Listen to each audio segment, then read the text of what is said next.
We need the river for access. What about the other area downstream? We can't afford them both, Simeon. Well, we've got to. If anyone else starts prospecting, we'll have lost all that we've done over the last 6 months. There. That's my share for the claim.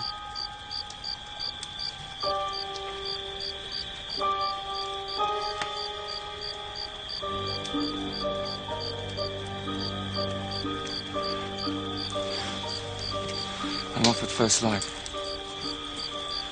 I should make Pretoria in 4 days. We'll be back in 10, eh? In 6 months,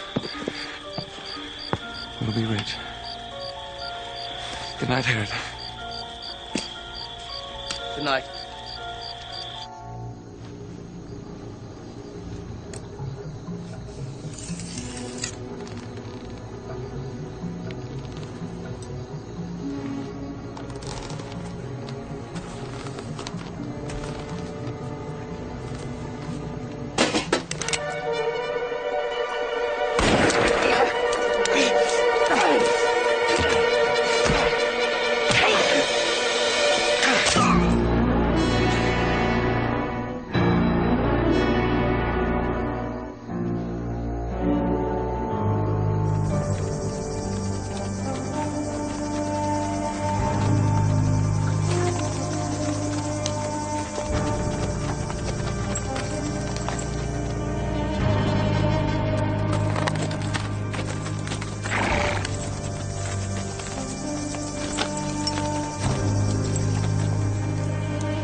Sit hom op een van die perde en vat hom terug na die kraal.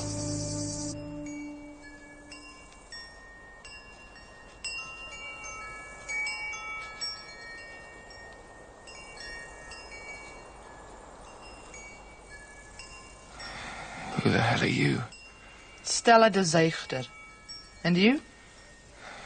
Lee. Simeon Lee. How long have I been here? This is your 3rd day.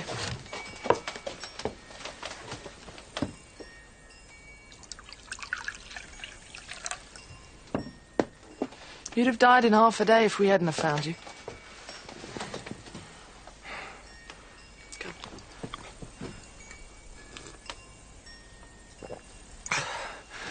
Thanks.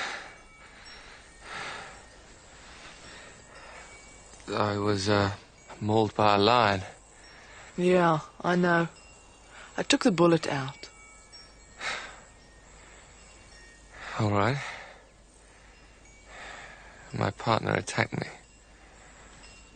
That's what diamonds do to people, eh? Don't worry, they're safe.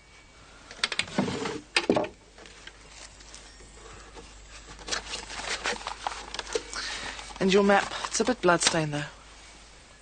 Do you live out here all by yourself? My father got tired of trying to marry me off.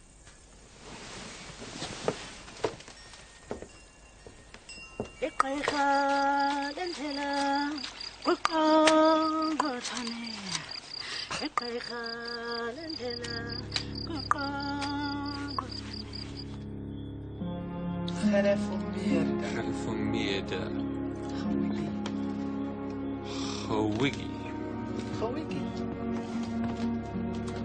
Gewiggy.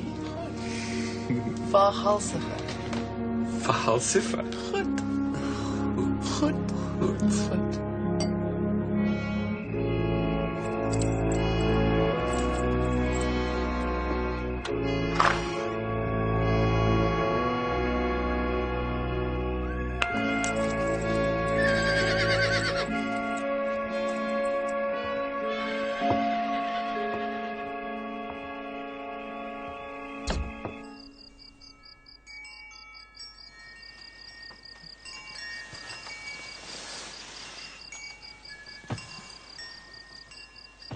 Simeon?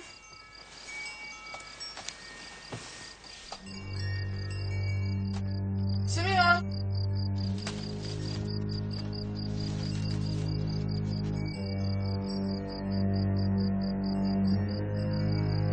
Simeon!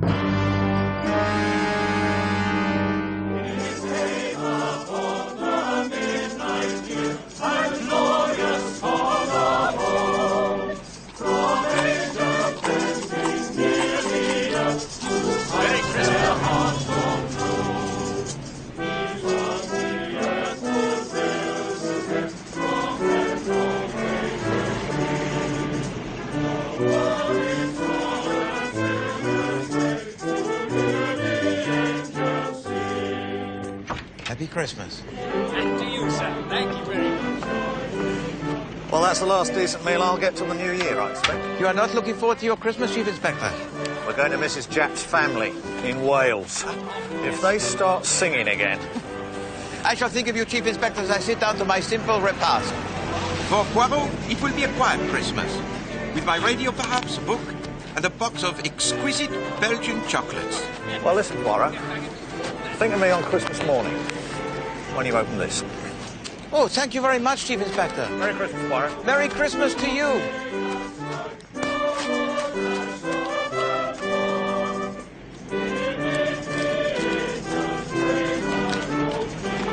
Oh, yes, of course. There we are, my dear. And a very happy Christmas to you. Thank you.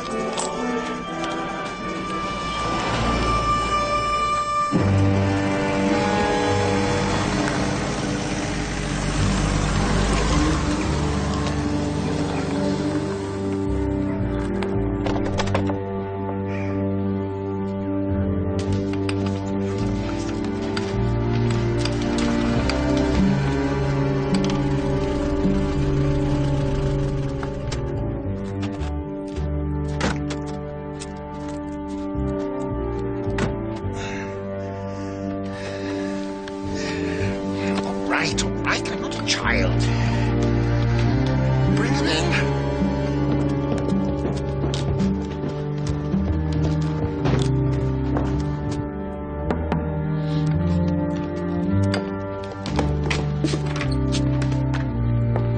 Mr. Simeon Lee. Yes. Have you got them?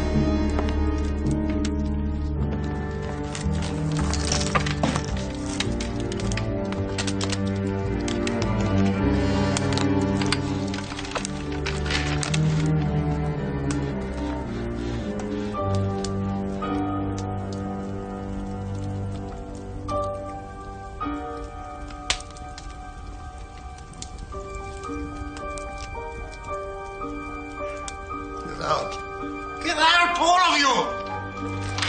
Get out.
Yes, Monsieur Dicker?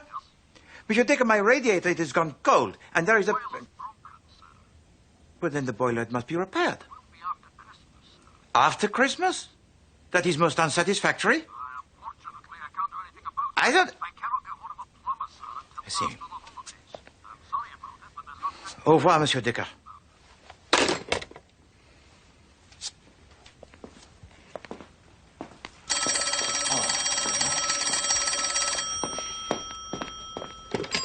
Yes. Hercule Poirot?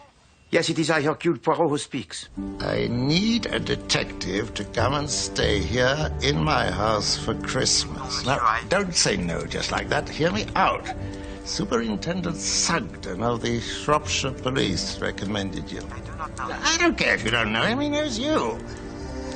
My life is in danger. Have you received any threats, Monsieur? Lee, Simeon Lee. Oh, well, you'd have to be here to understand. Tell to me, if you please, Monsieur Lee. Does your house have the central heating? What? Yes, of course. Very well. Poirot will be there tomorrow. Give to me, if you please, your address. I saw 3 ships come sailing in on Christmas Day, on Christmas Day. I saw 3 ships come sailing in on Christmas Day in the morning. And what was in the ships of 3? Thank you so much, sir. Thank you. What was in the ships of 3? Madam, help the needy at Christmas. Oh.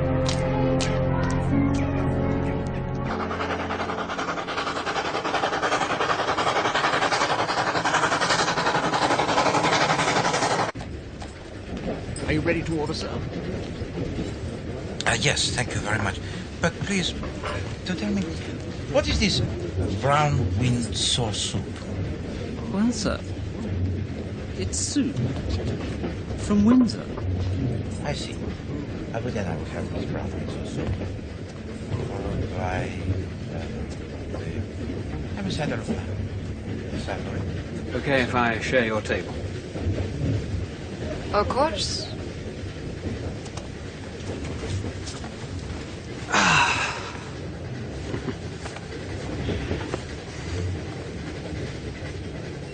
Well, I'll be glad to get out of London, I don't mind telling you. Oh, it's a terrible place. But you are English, no? Been abroad for years. What about you? I'm Spanish. You see any of this Civil War business over in Spain? I saw a bomb drop, and it blew up a car. That didn't upset you? Oh, one is alive for a time in this world, yes, and then one is dead. And one's friends are sad, and one's enemies rejoice. I mean, don't you believe in forgiving your enemies, Senorita? No, I do not. If I had an enemy, I would cut his throat like this. I wouldn't like to be your enemy, Senorita. But it does not look very delicious. Well, sir, it is brown Windsor soup. What brings you to England? I'm going to stay with my English relations. They are very rich, I think. They live in a big house called Gorston Hall. Good God. What is it? You must be Jennifer's girl. My mother's name was Jennifer. I'm Harry Lee. Jennifer was my sister. Does the family know you're coming? Oh, yes. Much more than they do with me.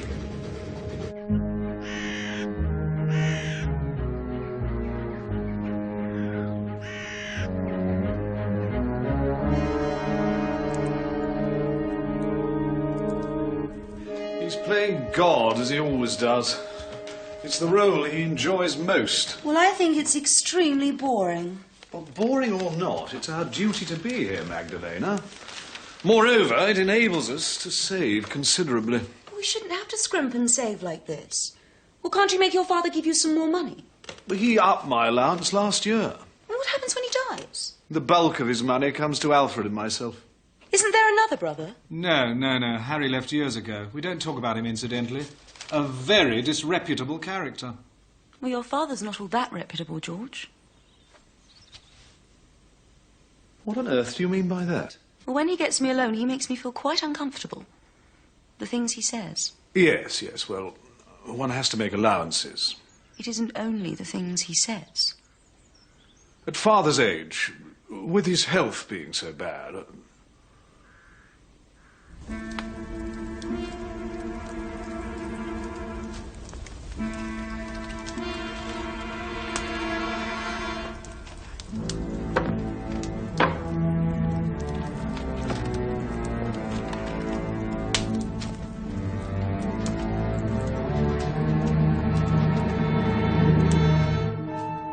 Must you always give in to him, Alfred?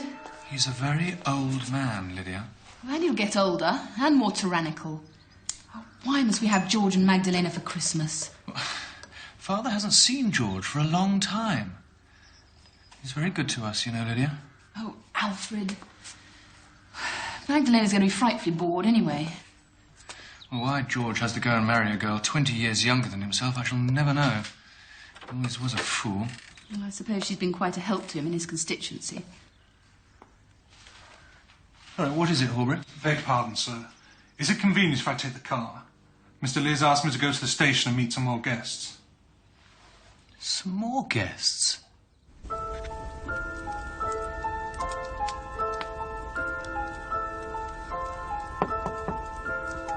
Wait a minute!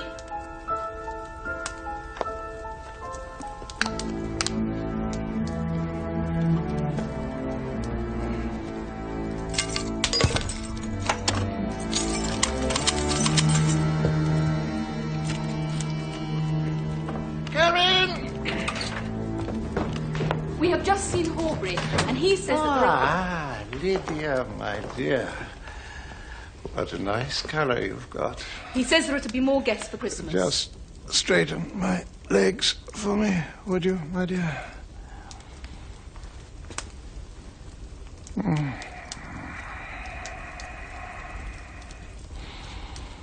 It's a terrible thing to get old, Lydia.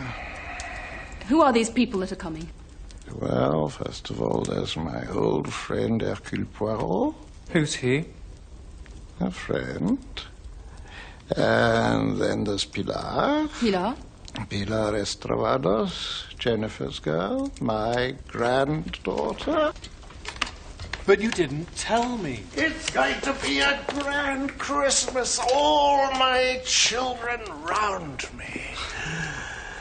There now, Alfred, there's your clue.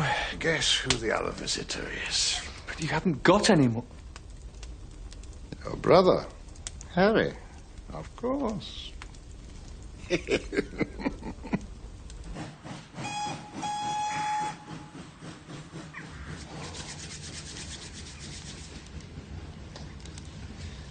What do you think of the spats? And the patent leather shoes, eh? Just the thing for a weekend in the country. And those mustachios must have enough wax in them to keep Madame Tussauds going for a fortnight.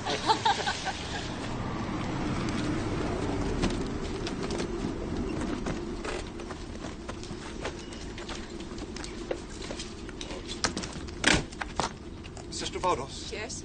Mr. Simeon Lee sent me to meet you. Mr. Harry Lee? Sure. I'll put your bags in the booth.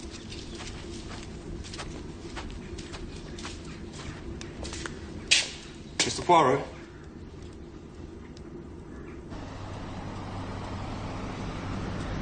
You you a friend of the old bastard Simeon? I am a friend of Mr. Lee. There's no good you calling him Mr. Lee, chum. There'll be more Mr. Lees than you can shake a stick at Gorston this Xmas. And I'm one of them. Harry Lee's the name. Hercule Poirot. Pardon? Poirot. Hercule Poirot. French, eh? No. I'm a long-lost uncle. Tell him your name, Pilar. Pilar Estradados. You two should get on, being foreign.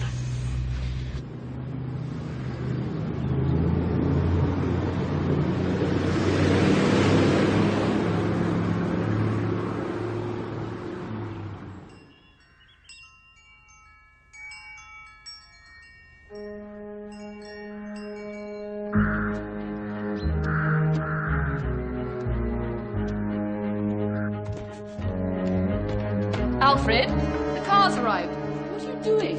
I'm writing a note to Father, protesting in the strongest possible terms. Notes. Whatever good you think notes are going to do.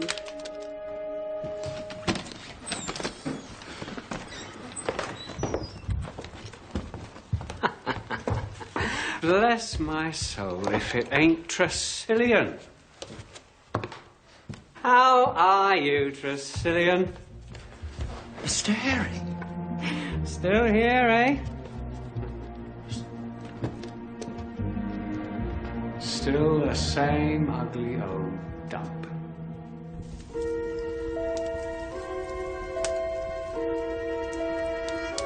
You don't look very tough. Hercule Poirot is a detective, not a bodyguard, monsieur. Oh, is he? Got a brain, has he? Well, good thing somebody has. All my sons are complete nincompoops. I've probably got better sons scattered all over the world. Born on the wrong side of the blanket. My family hate me, you know. It is not hard to see why, Monsieur Lee. They're frightened of me. It is often the way with men who are old and rich. Well, anyway, I'm going to make an announcement this evening, and then they'll have good cause to hate me. What do you want? You wanted to see Miss Estradados, sir. She's outside. All right. One more minute. What is it that you wish me to do here, Monsieur Lee? Keep your eyes open. Keep your ears open. Bien, what am I looking for? What am I listening for? You'll know when it happens.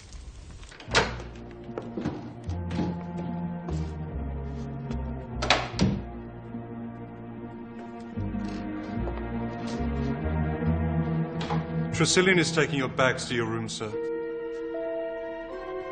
Thank you.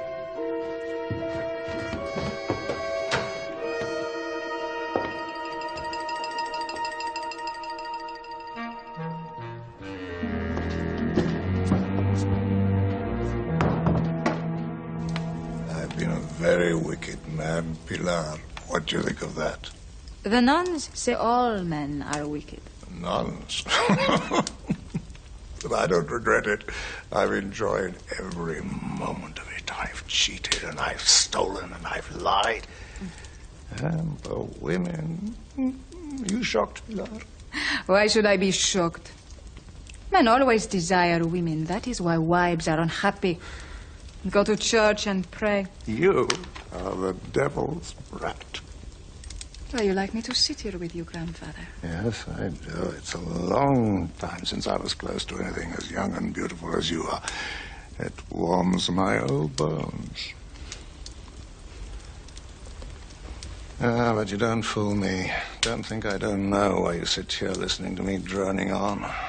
Money. All right. I'll show you something.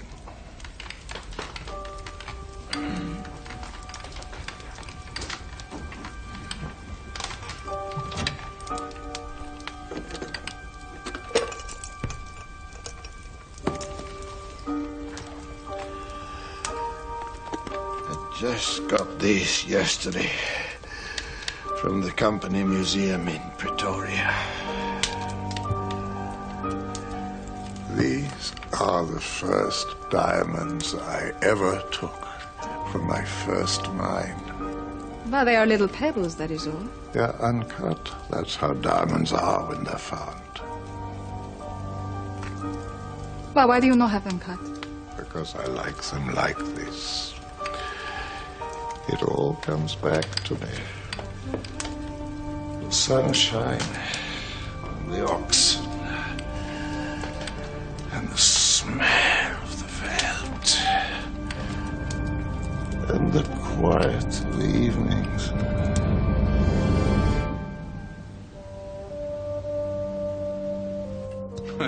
It is unfortunate that these so-called Republicans have forced him to take the action he has taken. But take it from me, Generalissimo Franco has right on his side.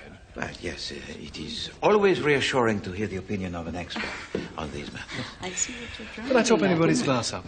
You're very tanned.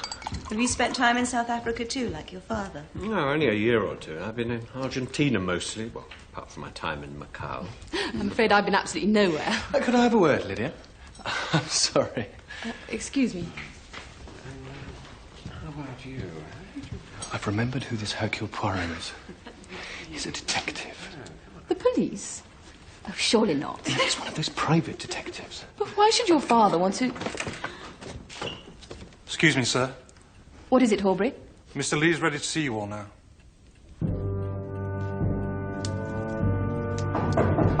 Come in. Hello, is that you, Charlton? Oh, yes, I'm sorry to trouble you at home, but it is rather urgent. I want you to make a new will for me. Yes. Sit down, I won't be long. Yes, well, you see, it's some time since the other will was made, and things have changed. No, I don't want to spoil your Christmas. Come over on Boxing Day. Or the next day, yes. I shan't be dying just yet. Goodbye. You're all looking very glum. What's the matter? Harry, I don't know you anywhere. Even after all these years, your taste in clothes hasn't improved, I see. Good to see you, Dad. You're looking well.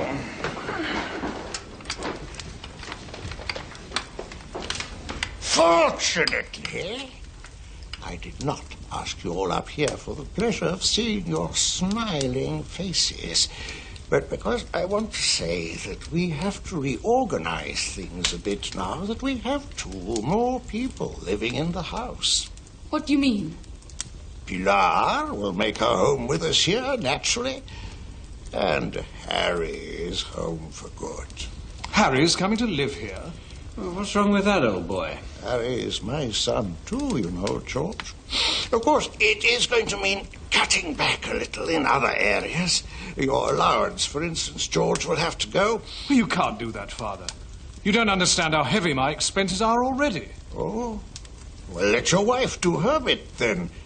She could make her own clothes. Even my wife could make her own clothes. And she was one of the most stupid women it's been my sorrow to meet. You've no right to talk about our mother like that. Right! Right! You've no rights, any of you. You're just a set of namby-pamby weaklings.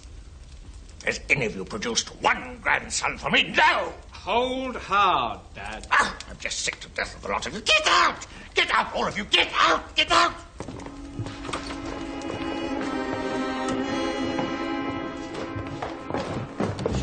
What's got into him? Go to hell!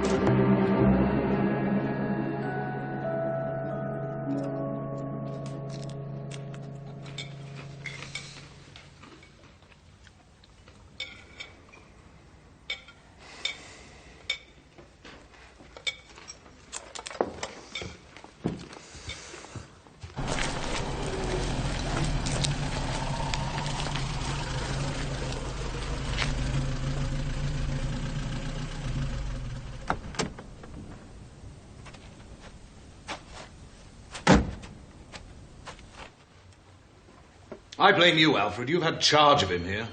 What are you talking about? I think there's a case for getting a doctor in right away. A doctor? There's nothing wrong with him. He's clearly not of sound mind. 2 doctors, isn't it? Ladies, shall we?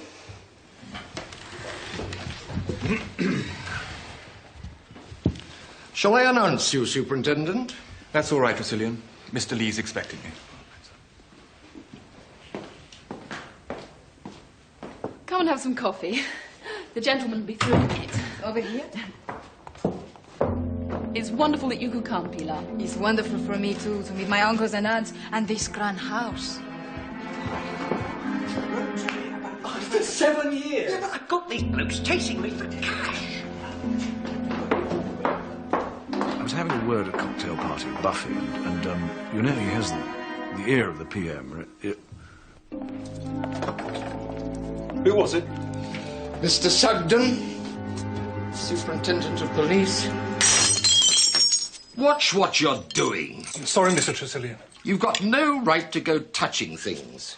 What did he want, this police superintendent? He's collecting for the police orphanage. Oh? And did he get anything? I'm sure he did.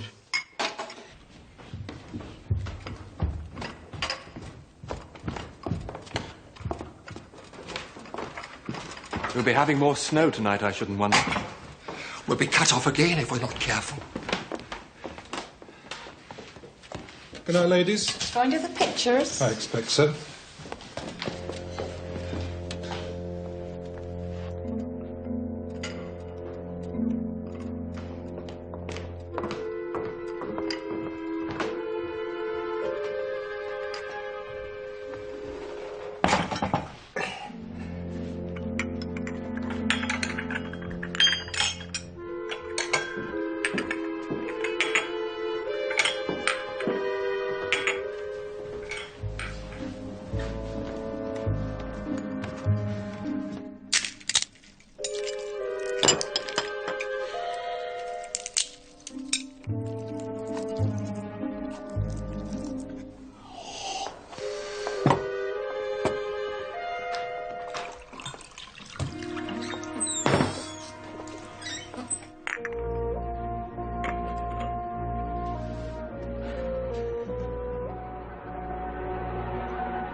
It's made of solid oak. Quick, battering ram. What's going on? 1, 2, 3. Let's try again. Harder. What was that terrible? 1, 2, 3. Again. 1, 2, 3. You've got to put some more effort in. 1, 2, 3. One more. 1, 2, 3. Dad? Excuse me, monsieur.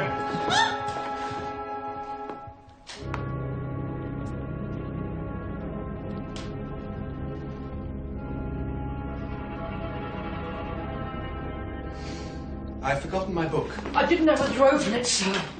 What's going on? Something's happened upstairs, sir. Oh, Superintendent, I was just going to telephone the police. I would have used old Mr. Lee's phone, but they told me not to touch anything. Oh, dear. What? It's old Mr. Lee, sir. Mr. Simeon. He's been killed. Murdered. My God, what a shambles. Well, nothing must be touched. All right.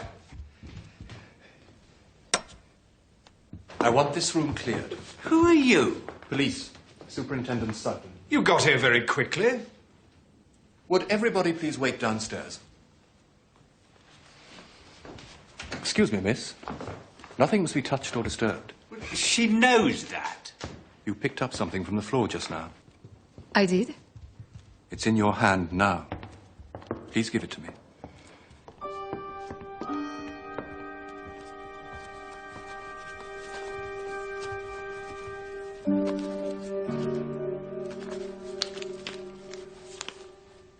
Ah, you must be Mr. Poirot. Superintendent. Lucky we had a detective here on the spot. Perhaps. Stay in here, would you? Look. Don't touch it.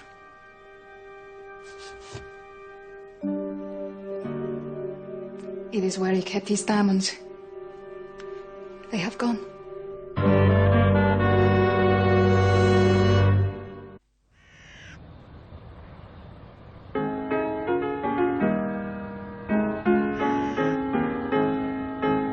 Ding dong, merrily on high, in heaven the bells are ringing. Ding dong, merrily the sky is ringed with angels singing.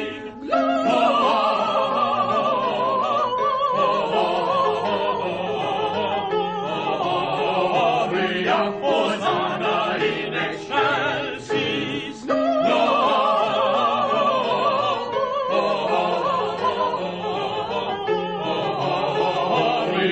Hosanna in excelsis. In song giving up below, let steeple bells be swung.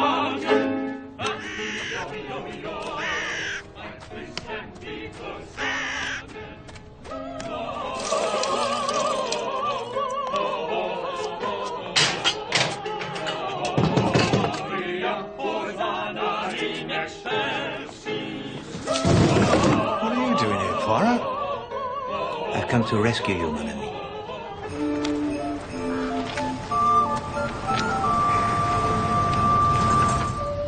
The Superintendent Sugden was going to call in Scotland Yard in any case, so I suggested that as you were just across the border.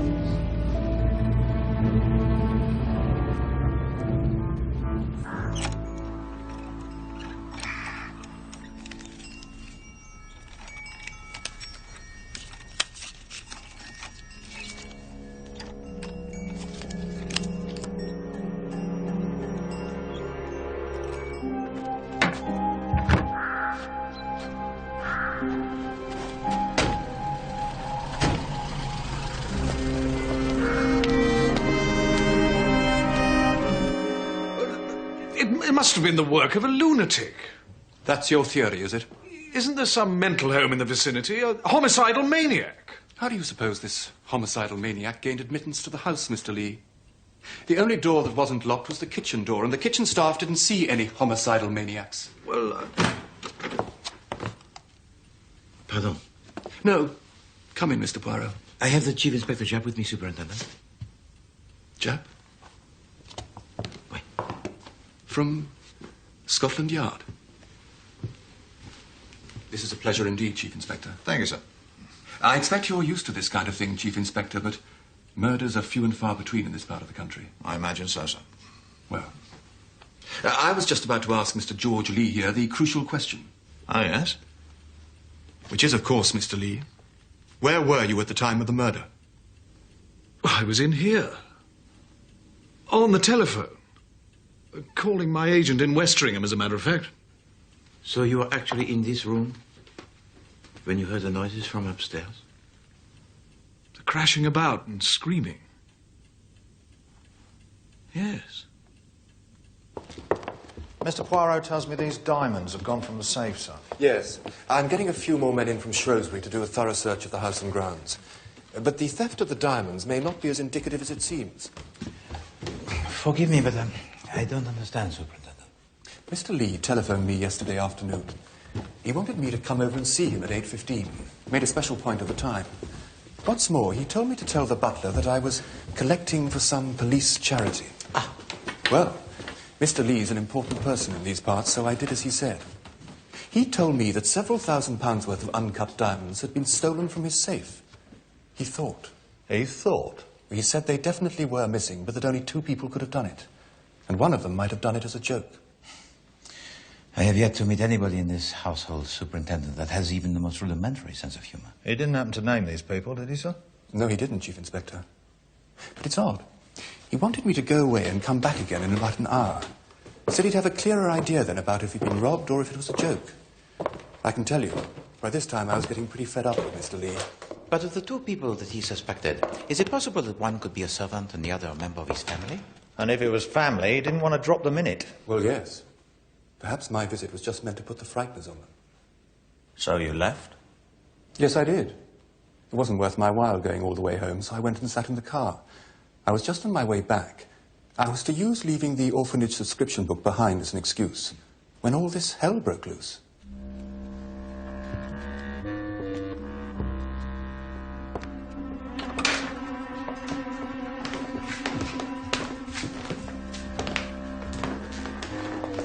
What's been going on in here? Simeon Lee was a man who was shrunken, old, and frail, n'est-ce pas? And yet all this. It signifies, do you not think so, Chief Inspector? Looks more like a five-star riot than a simple throat cutting. This door was locked, you say? Yes. Well? There are no prints on it, apart from the old man's.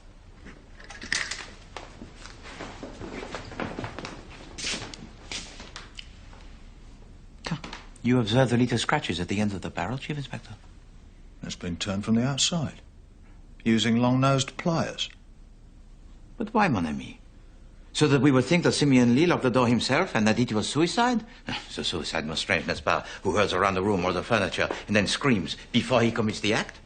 Suppose Mr. Lee put up more resistance than the murderer expected and made such a racket that he had to get out quick before he had time to put the room to rights. He couldn't have gone out through the window. All bolted shut. This one isn't. But it's locked in that position for ventilation. But is it not a possibility that Simeon Lee did in fact commit a suicide, but wanted it to look like murder? Why would he do that? Because Simeon Lee was a man most vengeful, Chief Inspector, and had not a great love for his family. Blimey.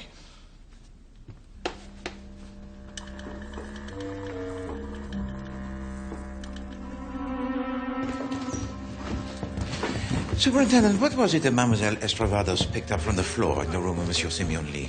Oh, last night. Wait. Here.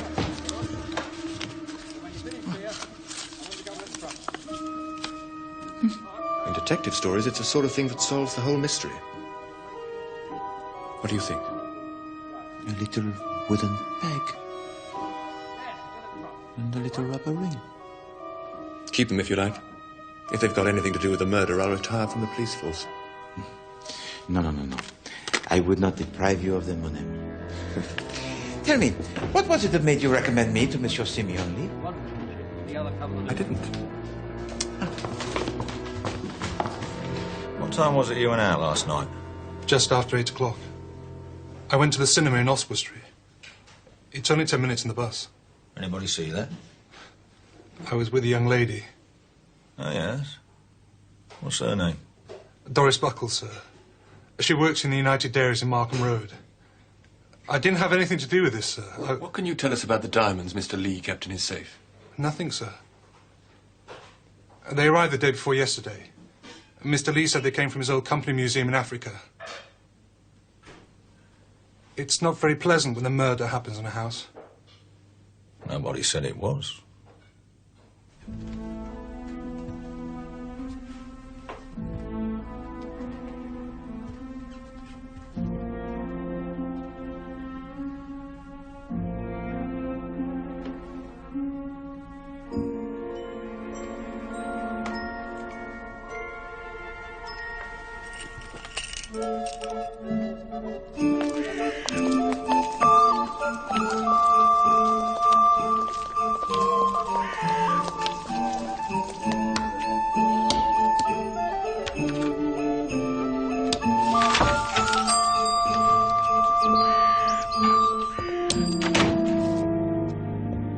Morning. Good morning. Can I help you?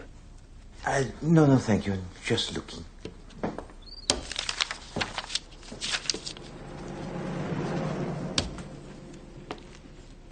Christmas presents, is it?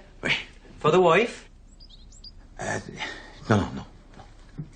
No, if you please, monsieur, I should like to buy the present for a good friend. With a sense of humour, I dare say. Well? Bulb-operated hairy spider? Oh, no, thank you. My 3-in-1 package of itching powder, ink blot and stink bombs. No. You see, my friend, he is a policeman. Oh. He won't be wanting the Sherlock Holmes detective set, then. I do not imagine so. No. Cigars? Exploding? Jamaican? Boom.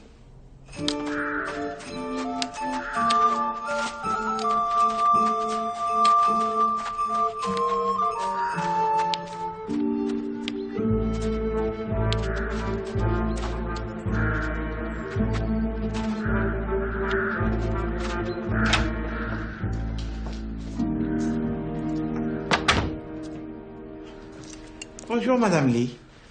Bonjour, Monsieur. Good morning, Mr. Poirot. Pardon, Madame, but I do not understand that which you do. Oh, it's just a hobby of mine. Miniature gardens. This one's a desert oasis, and this'll be an Italian vineyard when it's finished. And this is a Japanese garden. Do you see all the stones? C'est charmant. Mr. Poirot, why did my father-in-law ask you to Gorston? To tell you the truth, Madame, I am not sure. He told to me that his life was in danger. But from whom? He did not specify.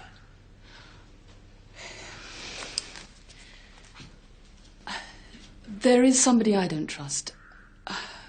Horbury's only been with us a year and... Tell me, Madame, at the time of the murder, your husband, he was in the dining room with Monsieur Harry? Where were you? I was in the drawing room having coffee. So you were alone? No, the Spanish girl was there. No, she wasn't. She went out a couple of minutes before. First Magdalena went, and then Pilar went. So you were quite alone? Yes, I suppose I was.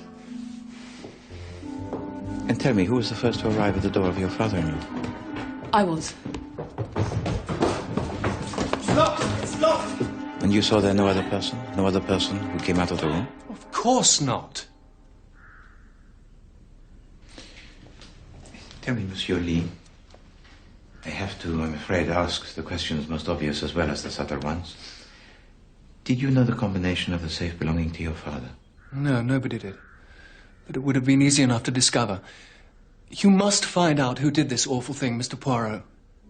You must find out.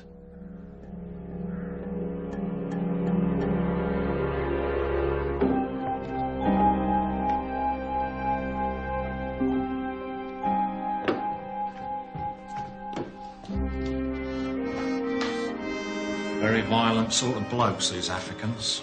Europeans do not figure too badly in the odds of violence, Chief Inspector. Nah, but it gives you the creeps, this place, doesn't it? You are too sensitive, mon ami. That's true. Chief Inspector. What is it, Poirot? We know of two possible motives for the murder of Monsieur Simeon Lee. One is a simple case of the theft of the diamonds. And the other's old Simeon's will. Did someone want him dead before he could make the changes he was threatening? Précisément. No. You'll go in off if you do that. Now, grip the butt of the cue firmly and... Ah, good morning. Mr. Harry Lee, I presume. And who are you? Chief Inspector Japp, Scotland Yard. Brought in the big guns, have they? I'd like a word with Miss Estravados. Estrabados. Yes. In private.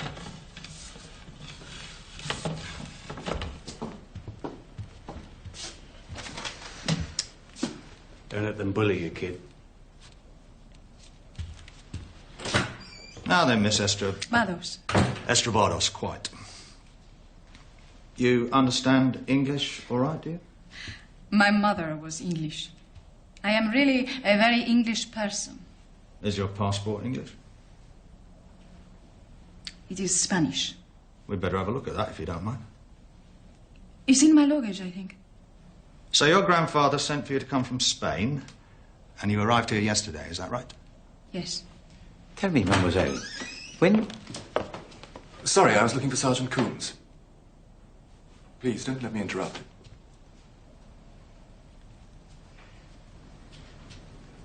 When you first met your grandfather, what did you think of him? He was very, very old. He had to sit in a chair, and his face was all dried up. But I like him all the same. I think that when he was a young man, he must have been very handsome. Like you. There you are, sir. I think I'd better go and find Sergeant Coombs.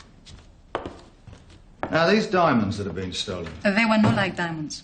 Just very ugly little stones. So he showed them to you, did he? Didn't give you any of them, I suppose. No. And I thought that one day he would, if I was very nice to him and came often to sit with him. Because old men, they like very much young girls.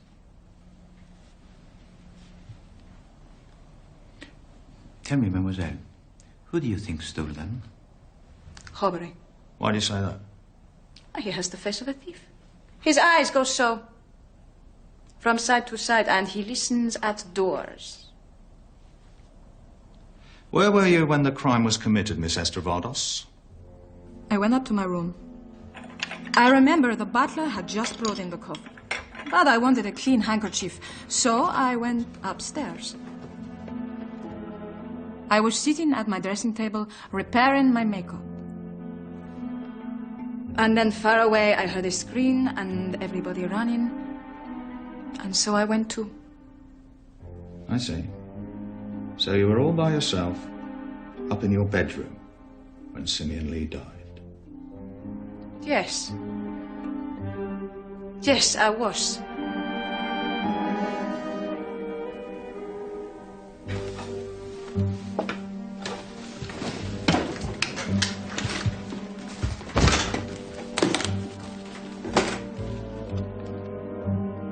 Here, Sergeant!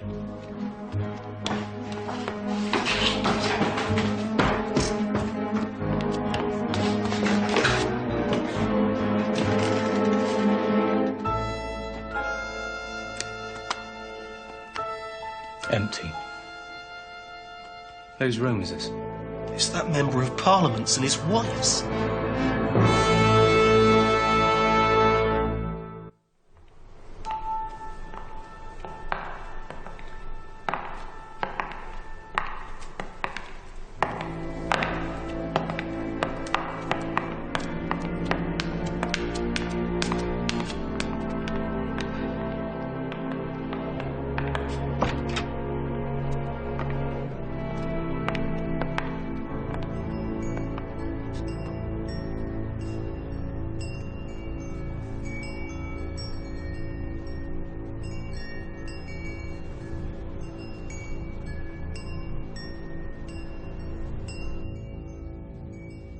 You know what I think, Poirot? No, Chief Inspector. What is it that you think? I think this murder was done by a woman. That's what I think. And why is it that you think that? Right. Simeon Lee was a frail old man, yes? Monsieur Simeon Lee was a man of the frailness extreme, oui? Then how do you account for the furniture in his room being knocked about all over the shop like it was? I mean, he couldn't have put up much of a struggle against a man, could he? But against a woman... Chief Inspector, you have been thinking again. I have warned you of this before. Oh, well... But you know, seriously, Chief Inspector, all of the family, the women included, they will have alibis for the time of the murder. Well, the lovely Magdalena Lee's is pretty flimsy, and it was her luggage we found the diamond case in. If I'd stolen the diamonds, do you really think I'd be stupid enough to leave the box in my own luggage? Would you tell us where you were at the time of the murder, Mrs. Lee? In the drawing room. In the drawing room with Mrs. Lydia Lee? No, I'd come in here to telephone. Was anybody in the room with you? No. It was a private call. I was alone. How long were you in here, Madame Lee? What's it got to do with you? Just answer the question. How should I know? 15 minutes? 20? You know how long it takes to put a call through in the evening. It was a trunk call, then? Well, of course it was. But you don't honestly think I'd know anybody in this godforsaken dump, do you? Well, one of them's lying. The lovely Magdalena can't have been in there alone making a phone call the same time as her husband was in there alone making a phone call. Exactement. Perhaps we should tax them with this together, Chief Inspector. Here's another thing I've been thinking, Poirot. Boy, on the desk in my room you'll find my spectacles. In your room, madam? Not There's by something the not bed. quite English about this murder. Comment? This throat slitting. Not quite our style.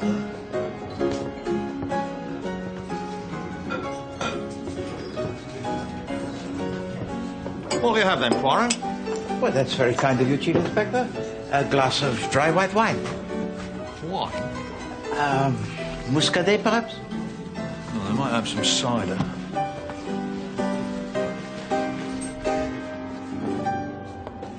Hello, Hercule. How are you doing?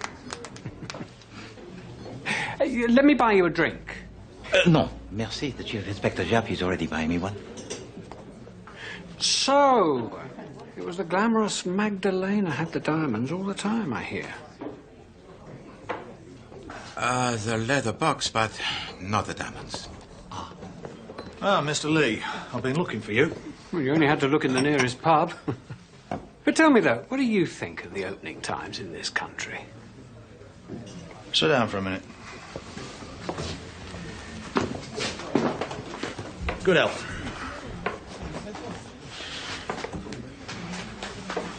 What made you decide to return to England after all these years? Thought the fatted calf would make a welcome change. Now, my father wrote to me a year or so ago, suggesting that I came home, so I came. And Monsieur Alfred, how did he feel about your return?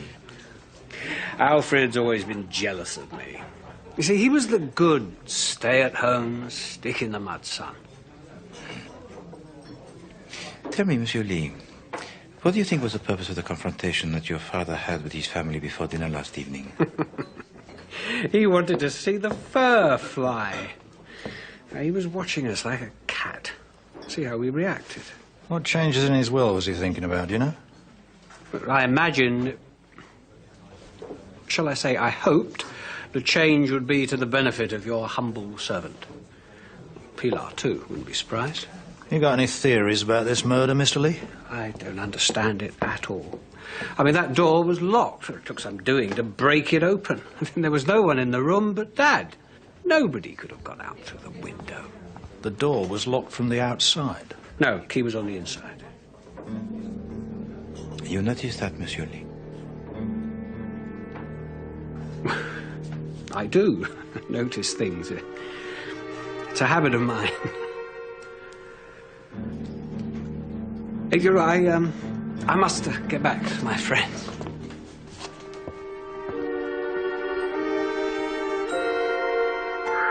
I've been feeling very queer. Very queer indeed. It is indeed a business mustard. Oh dear, it gave me quite a turn, it did. When I went into the hall and there was this strange man standing there. And Mr. Harry's voice said, "Still here, Tressilian? Alive, the same as ever." Must have been a feeling most strange. It seems sometimes as if the past isn't the past at all. It seems to be the bell rings and I go to let someone in. Doesn't matter if it's Mr. Harry or Mr. George, Superintendent Sugden even. And I'm saying to myself, but I've done all this before. That is most interesting, Tressilian. Yes, well, I'd just like to check some times with you, Mr. Tressilian. When the noise started upstairs, Mr. George Lee was telephoning. Can you confirm that? Oh, somebody telephoned, sir. It's the bell rings in my pantry here. If anybody lifts the receiver to dial in under, there's a faint noise on the bell here. And about this fellow Horbury, the valet, he was definitely out of the house by 8:15? It was a bit before that, I'd say, sir. It was just after the superintendent arrived. I remember particularly because he broke a coffee cup. Horbury broke a coffee cup? How was that? He was just lifting it up, admiring it like, and I happened to mention that Superintendent Sugden had arrived, and he just dropped it. Did he indeed?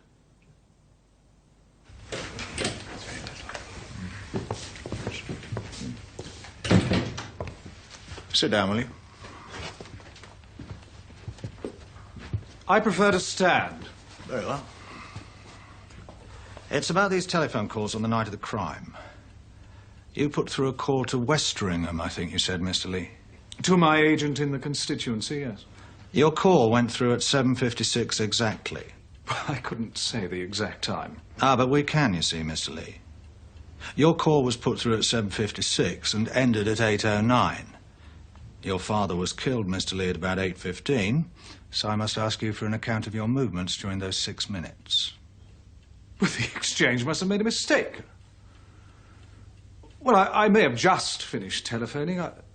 I think I debated making another call. You would hardly debate whether or not to make a telephone call for 6 minutes. Are you doubting my word? We do like these questions answered, Mr. Lee. In a murder case. I don't like your tone, Chief Inspector. I'm sorry for that, Mr. Lee. Mrs. Lee, I think you said that you were telephoning when the alarm broke out, and that at that time you were alone in the study. Telephoning? You didn't telephone from here? Didn't I? I don't know. I was so upset. Well, you stated that. George, don't let them bully me. You know, people shout at me. I can't remember anything at all. I'm so upset.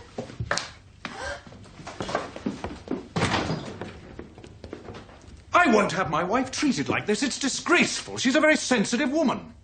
I warn you, I shall have a question asked in the house about the bullying methods of the police.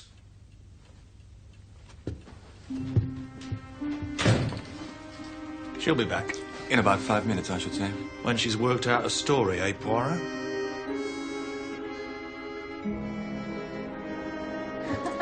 You know, Chief Inspector, this case, it certainly gives one to think, n'est-ce pas? It gives one to think, all right, Poirot. Stop it! Oh! Look at it, poor thing. It's what I picked up in Grandfather's room. He must have had a balloon too, only his was a pink one.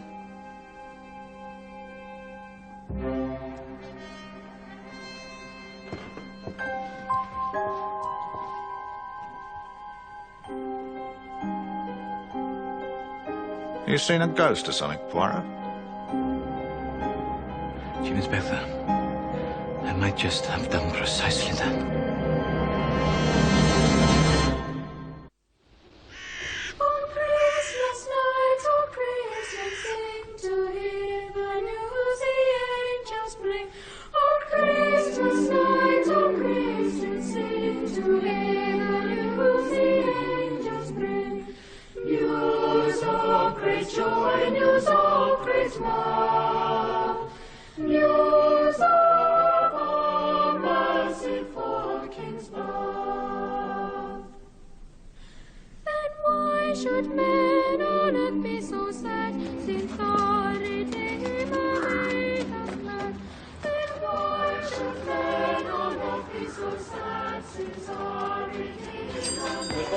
Goodbye and Merry Christmas. Ah, Madame Lee. Monsieur Poirot. Funnily enough, I wanted a word with you. I can trust you, I know, Mr. Poirot. You look so kind. You see, this doesn't have to go any further, does it? I mean, you don't have to tell that awful policeman. I wanted to telephone somebody. A friend of mine. A man. And I didn't want George to know about it. I know it was wrong.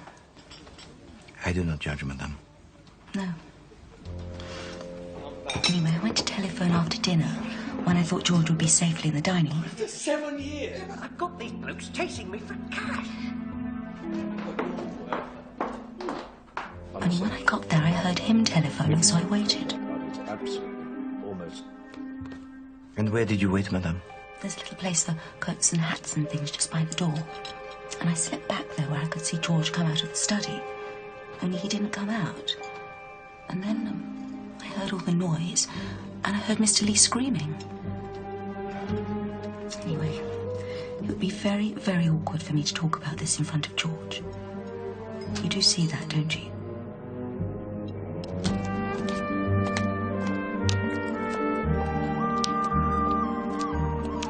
Here, Poirot.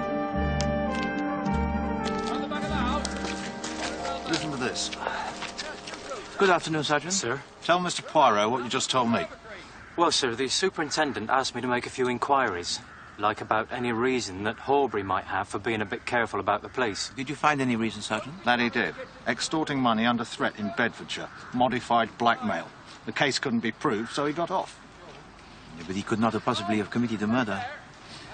His lady friend said he was at the cinema, and everyone agrees that he left the house before 8 o'clock. Yes, I know. Blessed infuriating. Tell him the other thing, Coombs. Well, sir, we also made an inquiry or two about Mrs. George Lee. Magdalena Jones, as she was when she was living with a Commander Jones down in Hambledon. Passed her off as his daughter, only she wasn't. And before that, she was Madeline Potts of Willesden. She left with most of the Commander's savings and debts all over Hampshire. Thank you very much, Sergeant. I do not think that one is as simple as she seems, Chief Inspector. On the night of the murder, she said that she went to telephone a man, but she overheard her husband on the telephone and concealed herself until he finished. Well, it sounds like about her dap.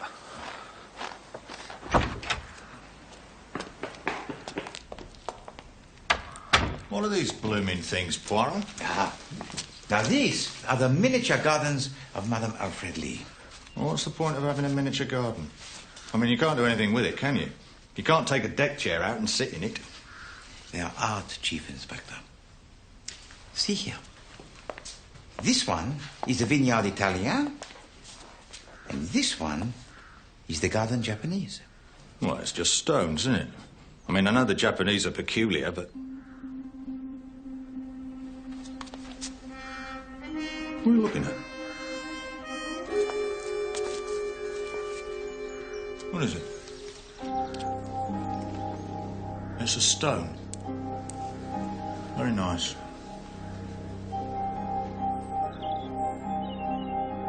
Nicer than you think, Chief Inspector.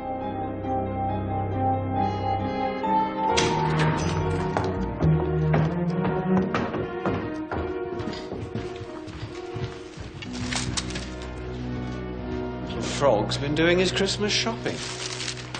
I want to see what he has brought for me. Steady on. Oh, it's not for me, I think. What the devil is it? It is an imitation moustache. I knew that thing of his couldn't be real.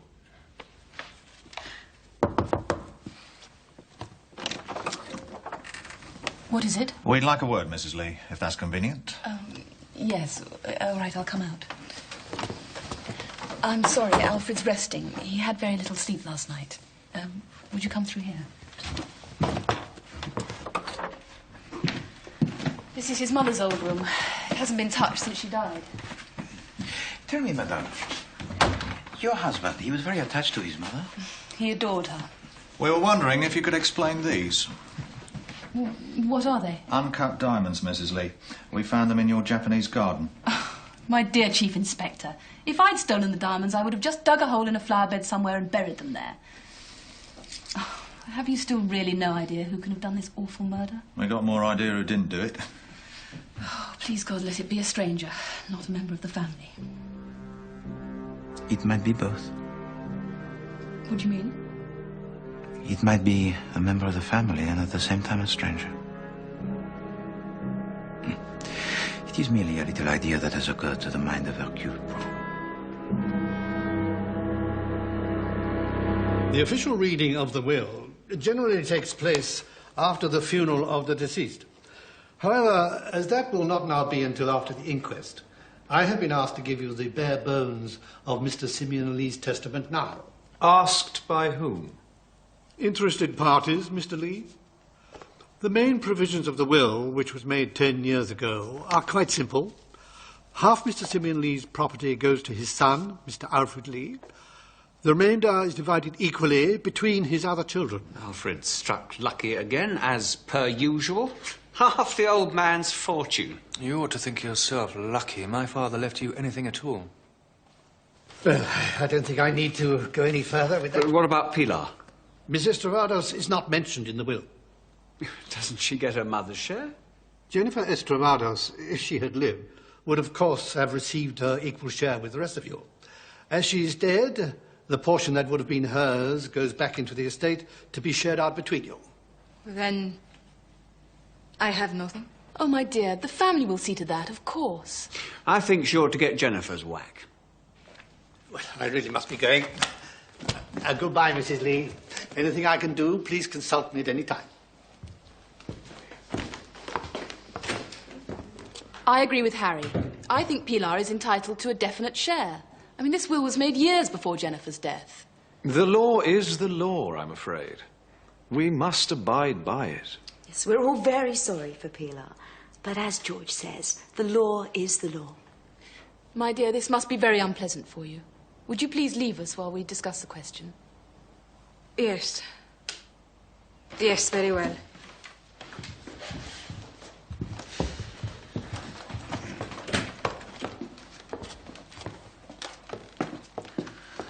Well, gentlemen, you've heard what you came for.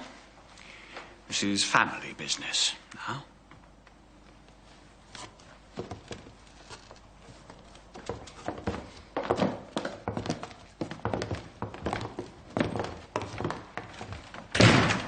You really are a skinflint, George, aren't you, huh? At least I'm not a sponger. You have battened on Dad these last 30 years. As an elected member of His Majesty's Parliament... Can we please discuss this sanely and quietly? Yes. Jennifer only died last year. I am sure that when Simeon sent for Mr. Charlton, he intended to make provision for Pilar in a new will. I think we should carry out what we can assume were his wishes. I agree. Certainly not. The whole thing's preposterous. Considering George is the only person in this family who has done anything in the world, I think it's shameful his father left him so little. Well, that's clear enough. Of the family, Alfred and I are in favour of the motion. George is against. The ayes have it. There isn't any question of ayes or noes. My share of my father's estate is mine, absolutely. I shall not part with 1 penny of it.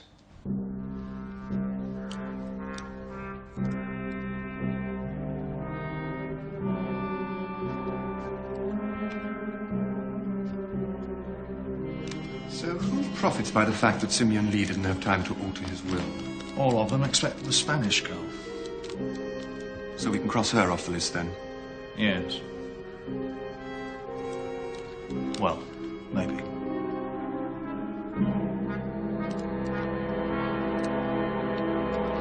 No, I will not. It's all right, Pilar. Your blood right. You speak like that. That is why I cannot do it. But it's not a matter of charity. It's justice. You have already spoiled everything. I am going away. Now, at once. You will not be troubled by me no more. Now, the matter of your passport, Miss... Go to hell! What's going on? It's a family matter. I'm sorry. Alfred and I had agreed to settle 1/3 of our share of the estate on her. She refused to take it.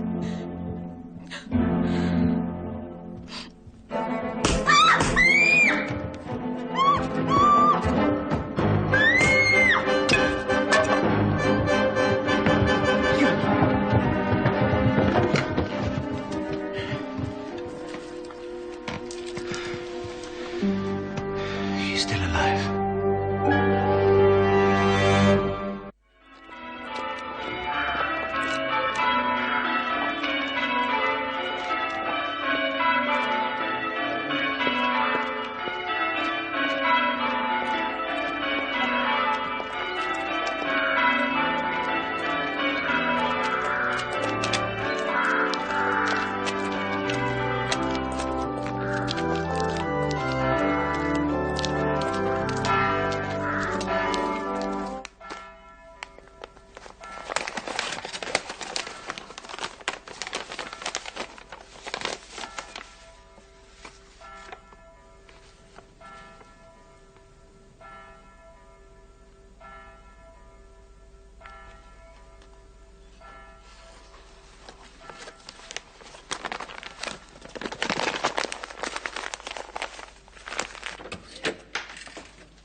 Good morning, Joseph. Good morning, sir. Merry Christmas. Oh, thank you, sir. Hercule, have you heard how the girl is this morning? Merry Christmas to you, Monsieur Harry. Yes, Mademoiselle Estrovados, she sleeps peacefully. She has, I think, the clavicle that is broken. Yes, I heard all that from the doc last night, but, I mean, who would want to do such a thing? Excuse me.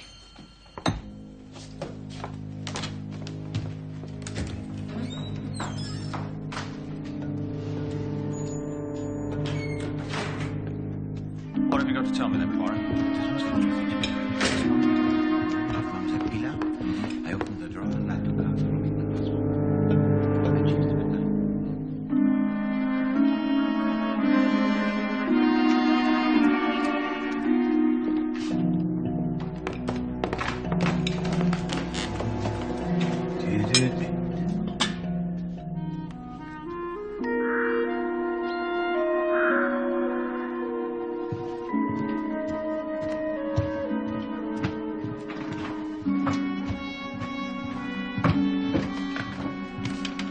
What's the meaning of all this?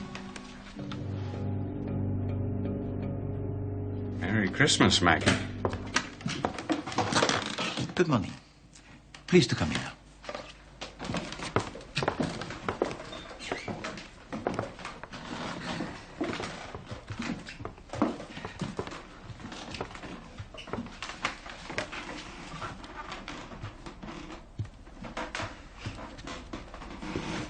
Please to make yourselves as comfortable as possible. Mademoiselle Estrovados has something that she wishes to say to you. You think I am your niece, Pilar Estrovados? That is not so. I don't understand, Pilar. I would not have told you. Not ever, but for the money. To come here and pretend and cheat and act, that was fun. But when Lydia said that the money was mine and that it was only justice, it was not fun any longer. I am sorry. Pilar was killed when I was traveling with her in her car in Spain. And I had not much money and nowhere to go. And I thought, why should I not go to England and become rich? And when it began, it was fun wondering if I could... This is preposterous. This is criminal. Getting money by false pretenses. Well, she didn't get much from you, old boy, did she? So, I'm not your uncle anymore, eh? I'm afraid it's rather more serious than that. If she could lie about that, she could lie about anything. I'll tell you what I think, Miss... What's your name? Lopez. Conchita Lopez. Very well, Miss Lopez. I'll tell you what I think happened. When Mr. Lee found that the diamonds were missing, he sent word for you to come and see him immediately after dinner. You did so, and he accused you of the theft. You denied it. No, this is not true. I left the drawing room after dinner. I came up here to my room. I wanted a clean handkerchief, but then I thought I would go and see the old man. I thought he would be pleased. But when I turned out onto the stairs, I saw that someone else was there at his door. I slipped back into the corridor in case the person turned around. I did not want them to think that I was... Oh, I don't know the word. Ingratiating yourself. Yes? No. Go on, Pilar. Conchita. I heard those horrible noises, crashes, screams, and when the people came running, I came out at the end and joined them. Wait a minute. This is all very airy-fairy. You say you saw someone standing outside Simeon Lee's door. Who did you see? I do not know who it was. It was too dimly lit to see, but it was a woman. Rubbish. She's just saying anything to get off the hook. I always said an outsider killed my father. In my opinion, Simeon Lee, your father, he was killed by his own flesh and blood. One of us?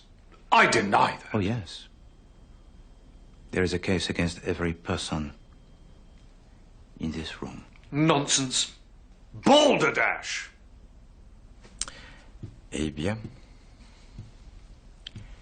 I will begin with the case against you, Monsieur Georges Lee. Now, wait a minute. You had no love for your father. You kept on good terms with him for the sake of money. On the day that he died, he threatened to cut down your allowance, but you knew that when he died, you would probably inherit a sum more substantial, and there is your motive. I never heard... After dinner, you went to telephone. This telephone call lasted 13 minutes.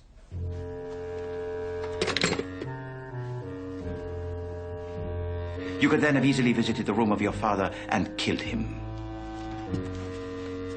Afterwards, you left the room, turned the key from the outside in the hope that the whole affair would look like that of a burglar. But you omitted in your panic to make sure that the window it was left open to support this burglar theory. And that was stupid. But you will pardon me for saying so, rather a stupid man. But you know, many of the stupid men have become criminals. How dare you speak to my husband like that? Ah, yes. Then there is, of course, Madame Lee. She also had a motive. She is, I think, in debt. And the tone of the remarks made by Simeon Lee would have caused her some uneasiness. Roger, you know this, sir. She also has no alibi. She said she went to the telephone. But did she in fact make a call? And in any case, we only have her word for what she did. I suppose it's our turn now. Now, how do you suggest that dear Alfred killed his beloved father when we were both together in the dining room at the time? Eh bien, that is very simple, monsieur. You and your brother on the terms very bad, n'est-ce pas? No, that is well known. But let us suppose that these bad terms are all part of a clever plot. Let us suppose that you and he have got together some time before. And then comes the night of the murder, which together you had planned so cleverly. One of you remains in the dining room, talking out loud and quarreling to make it appear as though there were two people in the room. While the other brother, he goes upstairs and commits the crime. I mean, I don't think you understand. You devil! But what if it was not a woman that Mademoiselle Lopez saw outside the room of Simeon Lee? What if Mademoiselle Lopez is again lying, but this time to support a man of whom she has grown rather fond? Now, look. No, you're wrong. It was me that Pilar saw. You, Lydia? Can't believe I've been such a coward. To keep silent just because I was afraid. I think you'd better tell us now, Mrs. Lee. I'd been thinking all evening about the unpleasant scene we'd had with Simeon before dinner. When Pilar... I'm sorry, Conchita left the drawing room, I decided to go up and see him. I was going to be firm with him. I was going to tell him that Alfred and I were leaving. Lydia? Yes, I was. I'd had enough humiliation, Alfred. I knocked on Simeon's door. There was no answer. I knocked again. Still no answer. I tried the door handle, and the door was locked. And those terrible noises started inside the room. I stood there, paralyzed. And then Alfred and the others came running and battered down the door, and we saw inside the room. And there was no one there. Just Simeon lying dead.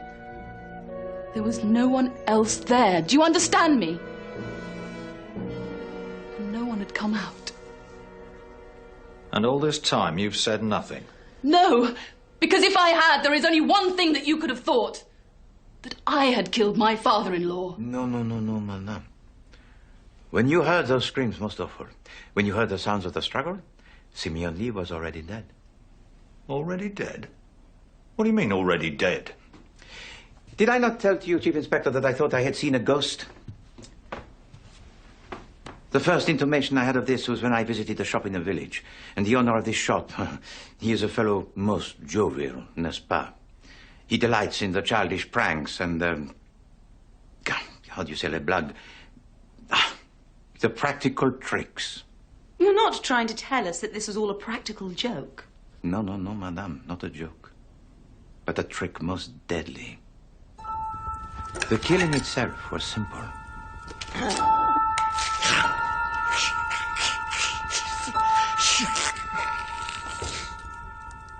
Our murderer sets the scene.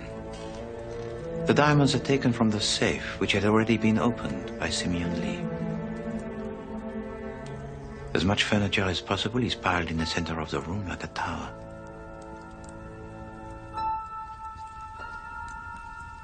Then, a strong, thin length of cord is tied around this tower.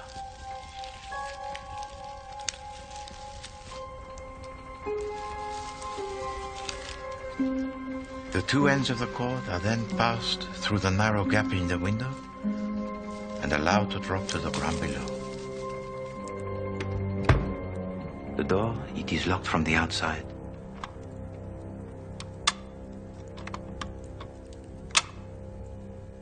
The stage, it is set.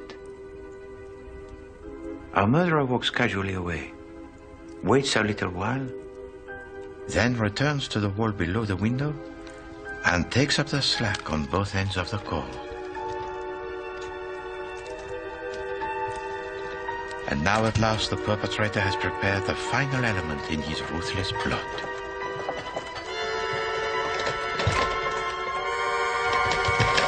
But the scream! The terrible scream! Ah, yes, of course. The dying screams of Simeon Lee. The cry of a man in mortal agony, a soul in hell. Monsieur Harry Lee came closest to it when he described that sound as that of a killing of a pig. And it was here that my friend in the village shop unwittingly played his part. Morning. In that establishment most eccentric, the owner sells long pink bladders which have painted on them faces. These are called dying pigs. They are blown up like a balloon, and the little wooden peg is placed in one end to prevent the escape of air. Our murderer had placed in the room one of these balloons and had attached the cord to the little wooden peg.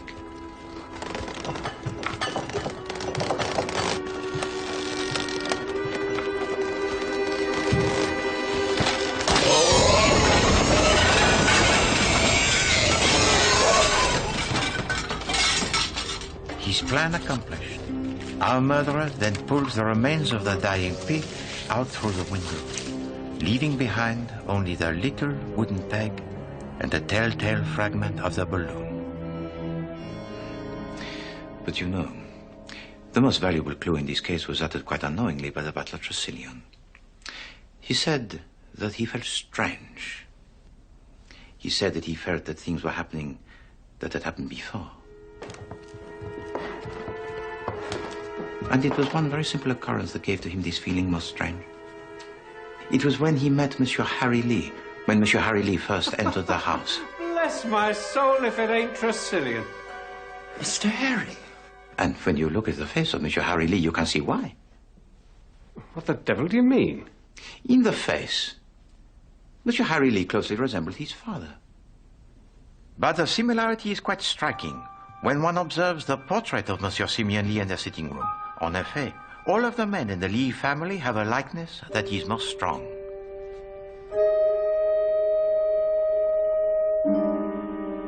All right, Poirot. All very clever, no doubt. But who is this murderer we keep hearing about? Ah, the good Chief Inspector Japin. Always the one to make Poirot stick to his task. Eh bien, Chief Inspector, in order to answer your question, it is necessary that we make a short journey.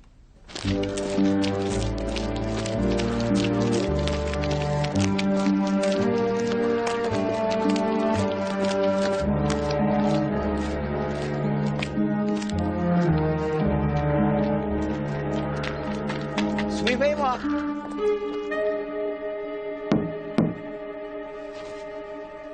I hope you know what you're up to, Poirot.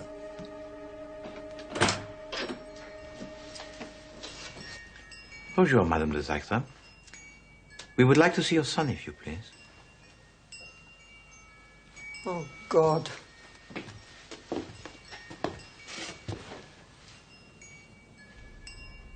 This was indeed the death of an evil man. Remember the reputation of Simeon Lee? How he broke the heart of his wife because of his numerous affairs with other women? Remember also his boasts of the illegitimate sons that he had sired. A man born, you will pardon me, madame, on the wrong side of the blanket can nonetheless inherit the features of his father.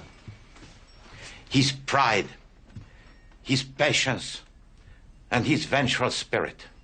It was my revenge, my pride, my vengeful spirit, and I did not inherit it from Simeon Lee. I got nothing from Simeon Lee, nothing. And you waited. You and your son followed Simeon Lee, and you waited. 40 years. You instilled into your son your own rage.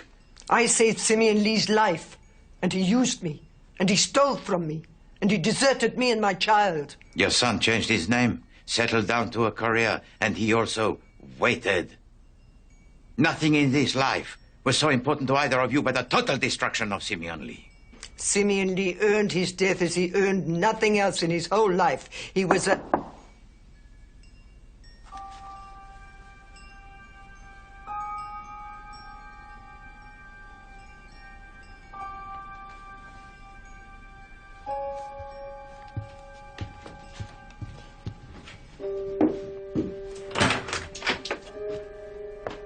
Come in, Superintendent.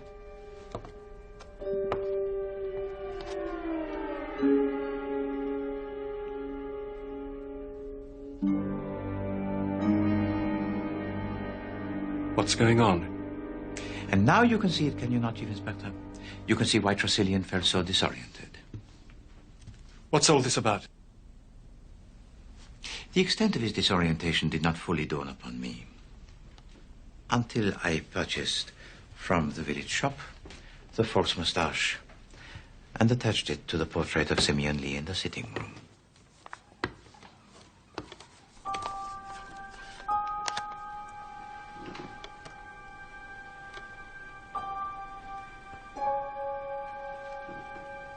The likeness, it was extraordinary. You're saying I look like Simeon Lee?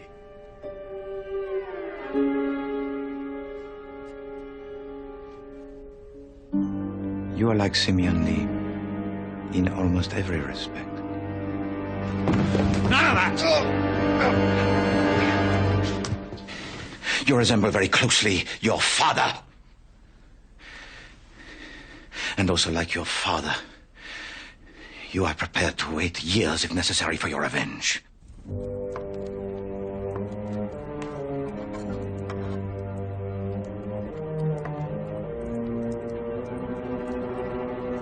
And your revenge is indeed terrible.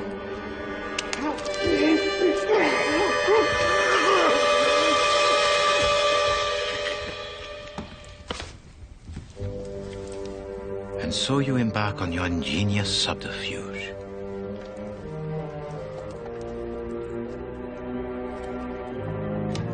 Weaving the intricate web of deception that will make the murder which you have committed appear to have been perpetrated by an innocent member of the household, while you yourself were absent. You make sure that Tresillian notes well your exit from the house. We'll be having more snow tonight, I shouldn't wonder. Good night. Good night, sir.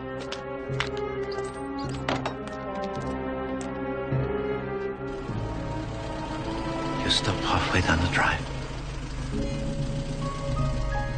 Wait long enough to distance yourself from the crime in the minds of the family.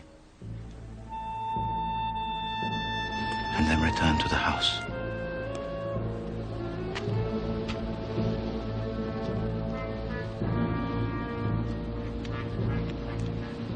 Once beneath the window, you activate the mechanism most crude that creates the hideous sound of a murder that you had already committed.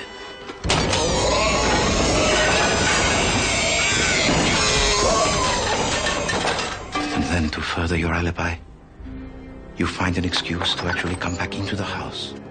I'd forgotten my book. I want this room cleared. In this way, you are fortuitously present to investigate your own crime. These are mere ravings. Unsubstantiated ravings. No, Superintendent. Also like your father. You are prepared to stop at nothing to achieve your aim. As the investigating officer, you're perfectly placed to put the diamonds where you know they will be found. And to do the same with a black leather case. In this way, you sought to incriminate the innocent. And worse, Mademoiselle Lopez had given to you already one very nasty moment. I think that when he was a young man, he must have been very handsome. Like you. You knew, which we did not know, that she meant that literally. I think I'd better go and find Sergeant Coombs. She saw the likeness, and then she made the discovery of the balloon. It is what I picked up in Grandfather's room. He must have had a balloon too. Suddenly you were afraid. You thought that she might put the two and two together. And from that moment, the fate of Mademoiselle Lopez, it was sealed.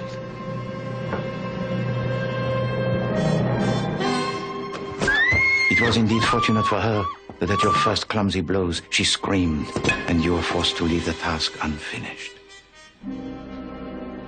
Madre de Dios. Harold Sugden, I am arresting you on a charge of the willful murder of your father, Simeon Lee. May his soul rot in hell.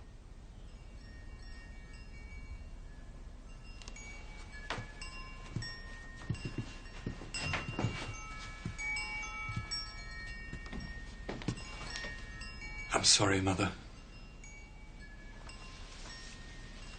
We did well, Harold.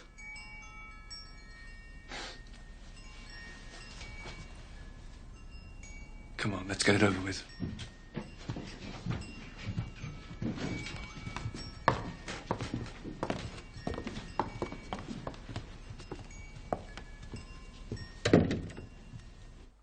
Angels from the realms of glory, wing your flights o'er the earth. Ye who sang creation's story, now proclaim Messiah's birth.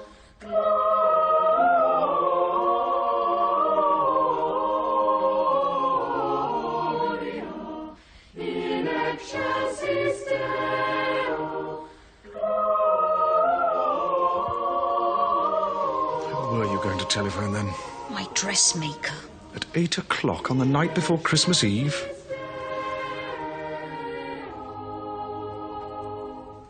Why did old Simeon ask you down here in the first place? Because Superintendent Sugden wanted an expert witness to the proceedings to prove that he could not have been involved. So he asked Simeon Lee to invite me. But Sugden said he didn't. That is because he did not want us to know that he'd been in contact with Simeon Lee before.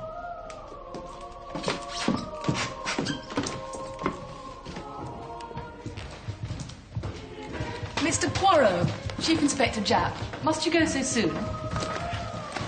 It is with regret, madame, but we have to catch the train. Monsieur Lee. Mr. Poirot, I wanted to thank you so very much. No, pas du tout, madame. It is a sad thing, though, to meet like this and at Christmas. Au revoir, madame.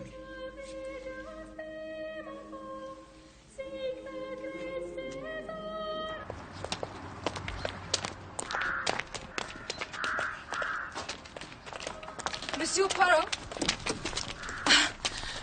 I wanted to say goodbye and to thank you. Mademoiselle Lopez. And might I suggest that in the future you maintain your own identity? It will cause, I am sure, much less of the complications.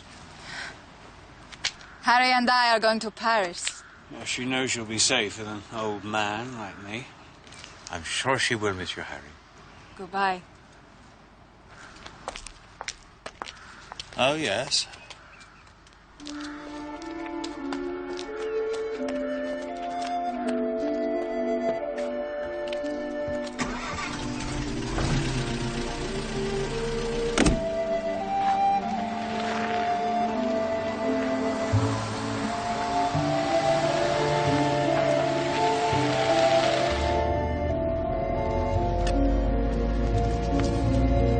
Christmas, Chief Inspector. Oh, Poirot, you shouldn't have. I have not yet thanked you for my present. Well, I hope you like them. Oh, I do very, very much indeed. Such wonderful colours and such workmanship. Emily's been knitting away at those blessed gloves for months. Well, you must tell her how much I thank her and how much her skill it is appreciated. I will. I will.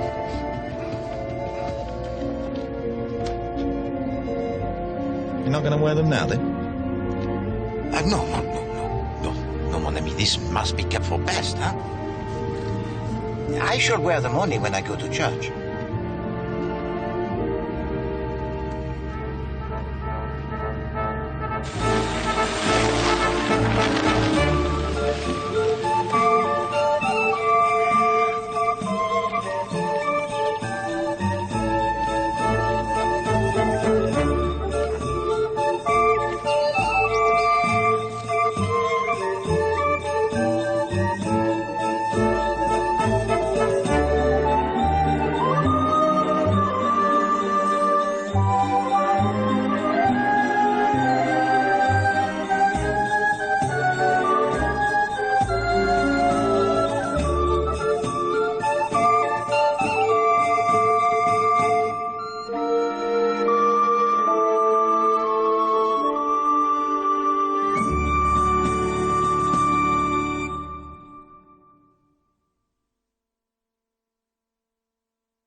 We need the river for access.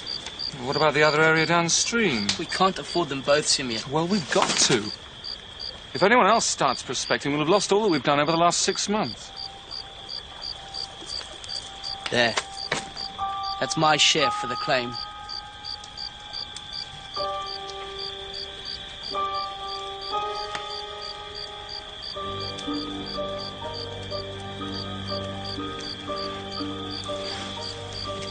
I'm off at first light.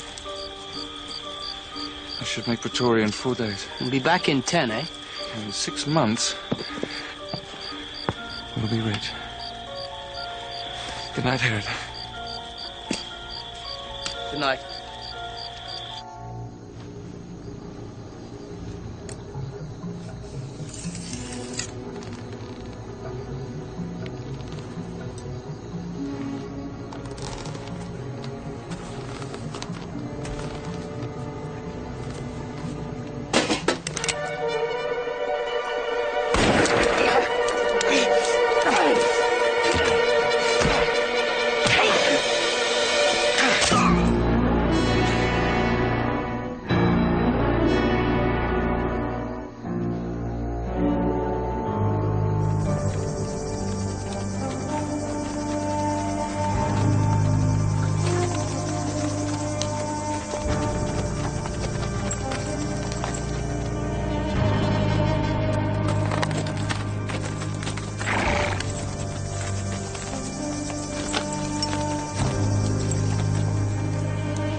op een van die perde en vat hom terug na die kraal.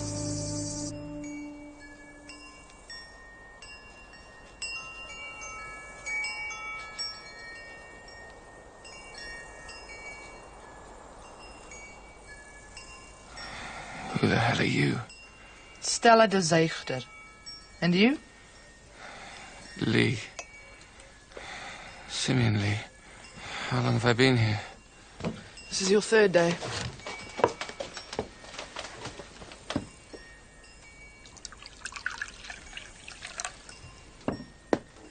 You'd have died in half a day if we hadn't have found you.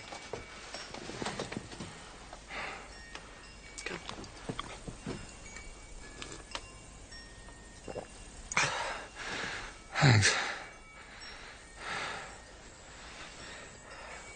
I was, mauled by a lion.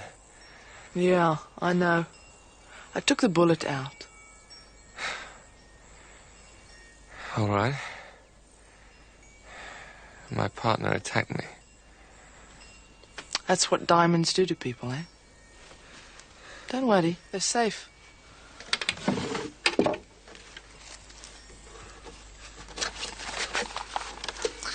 And your map, it's a bit bloodstained, though. Do you, live out here all by yourself? My father got tired of trying to marry me off.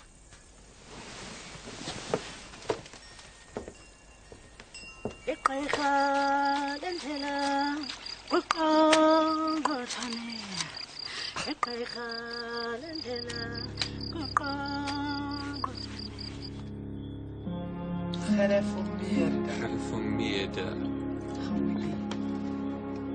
Gewiggy. Gewiggy.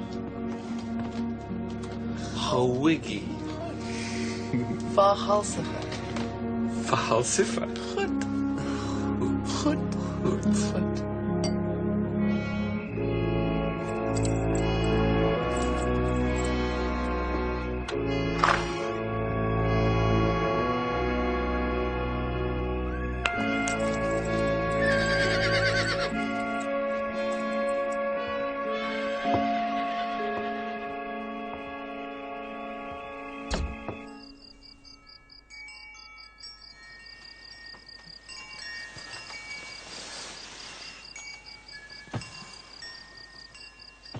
Simeon?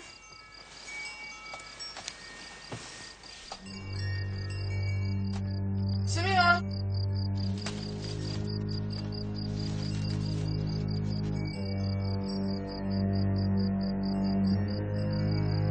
Simeon!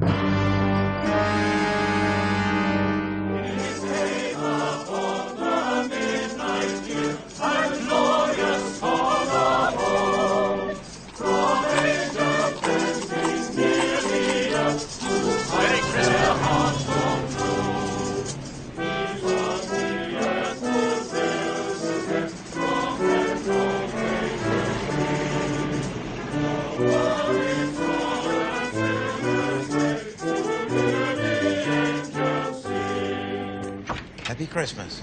And to you, sir. Thank you very much. Well, that's the last decent meal I'll get till the new year, I expect. You are not looking forward to your Christmas, Chief Inspector? We're going to Mrs. Japp's family in Wales.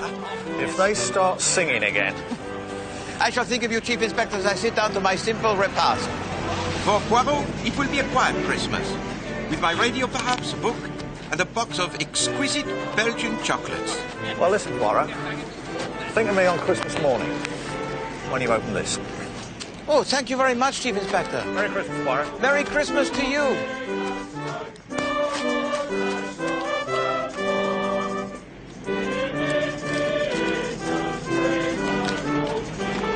Oh, yes, of course.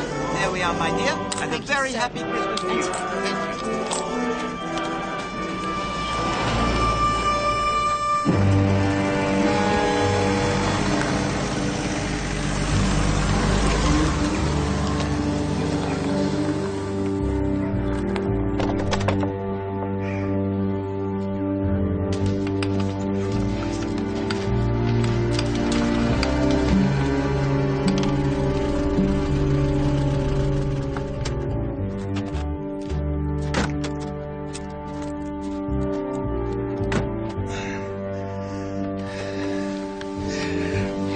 right, all right. I'm not a child. Bring him in.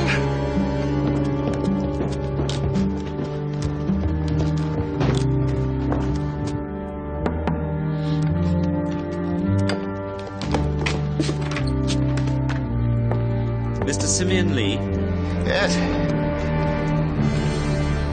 Have you got them?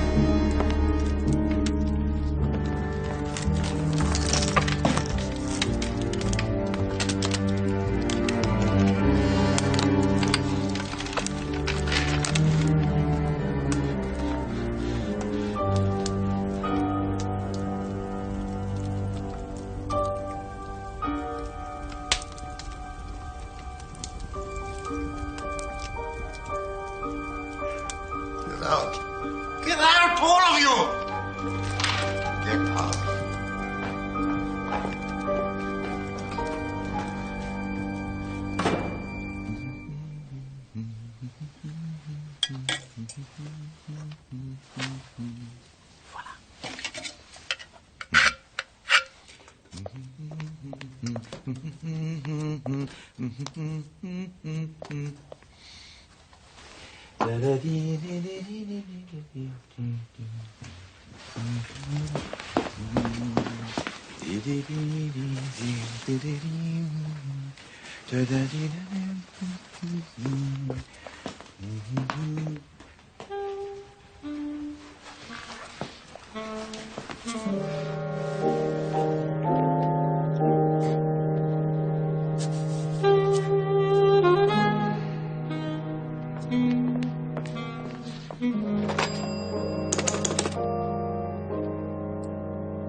Yes, Mr. Dicker?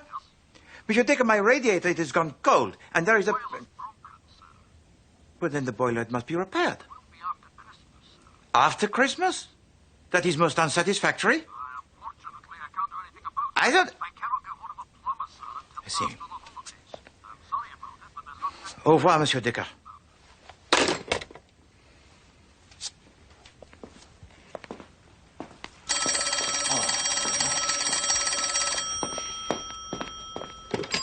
Yes. Hercule Poirot? Yes, it is I, Hercule Poirot, who speaks. I need a detective to come and stay here in my house for Christmas. Now, don't say no just like that. Hear me out. Superintendent Sugden of the Shropshire Police recommended you. I do not know. I don't care if you don't know him. He knows you. My life is in danger. Have you received any threats, Monsieur? Lee, Simeon Lee. Oh, well, you'd have to be here to understand. Tell to me, if you please, Monsieur Lee. Does your house have the central heating? What? Yes, of course. Very well. Poirot will be there tomorrow. Give to me, if you please, your address. I saw 3 ships come sailing in on Christmas Day, on Christmas Day. I saw 3 ships come sailing in on Christmas Day in the morning. And what was in the ships of 3? Thank you so much, sir. Thank you. What was in the ships of 3? Madam, help the needy at Christmas. Oh.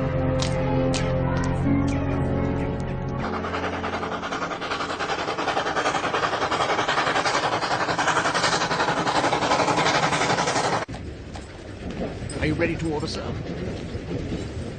Yes, thank you very much. But please, do tell me, what is this brown Windsor soup? Well, sir, it's soup from Windsor. I see. But then I will have this brown Windsor soup. Followed by... have a saddle of salad. Okay, if I share your table. Of course.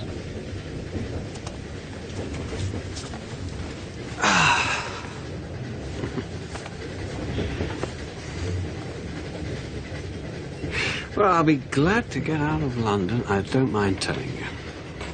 Oh, it's a terrible place. But you are English, no? Been abroad for years. What about you? I'm Spanish. You see any of this Civil War business over in Spain?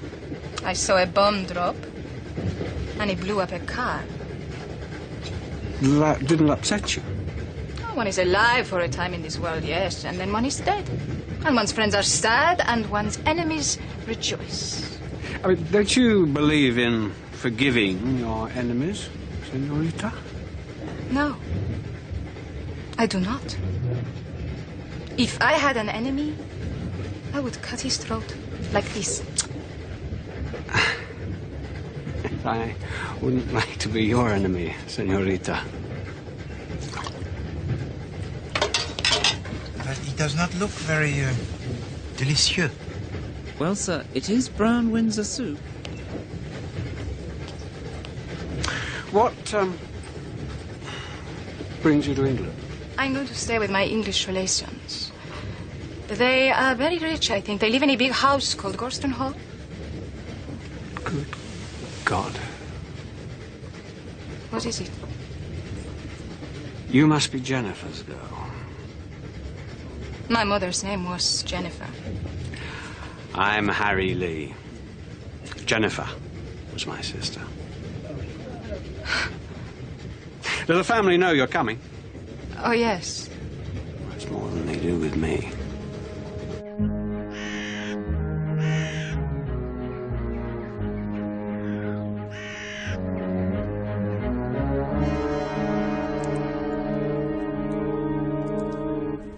He's playing God, as he always does. It's the role he enjoys most. Well, I think it's extremely boring. Well, boring or not, it's our duty to be here, Magdalena. Moreover, it enables us to save considerably. We shouldn't have to scrimp and save like this. Well, can't you make your father give you some more money? But he upped my allowance last year. And what happens when he dies? The bulk of his money comes to Alfred and myself. Isn't there another brother? No. Harry left years ago. We don't talk about him incidentally. A very disreputable character. Well, your father's not all that reputable, George. What on earth do you mean by that? Well, when he gets me alone, he makes me feel quite uncomfortable. The things he says. Yes, well, one has to make allowances. It isn't only the things he says. At father's age, with his health being so bad...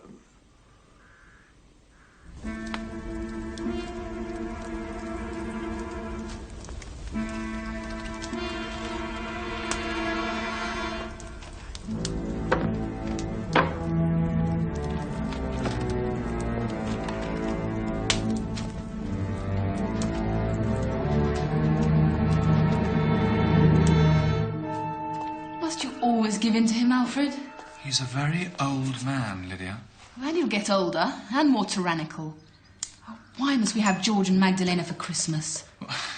Father hasn't seen George for a long time. He's very good to us, you know, Lydia. Oh, Alfred. Magdalena's going to be frightfully bored anyway.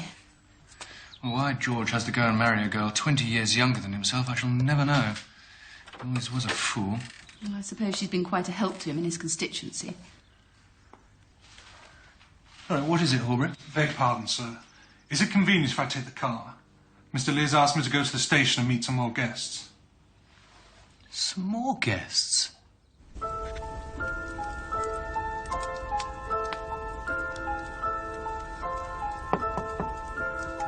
Wait a minute!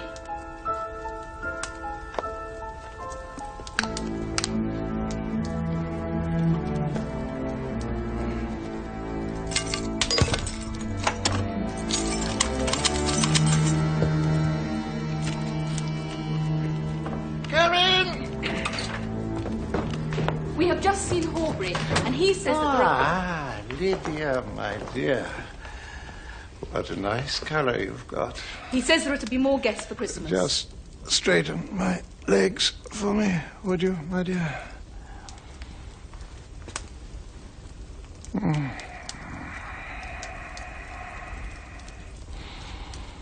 It's a terrible thing to get old, Lydia.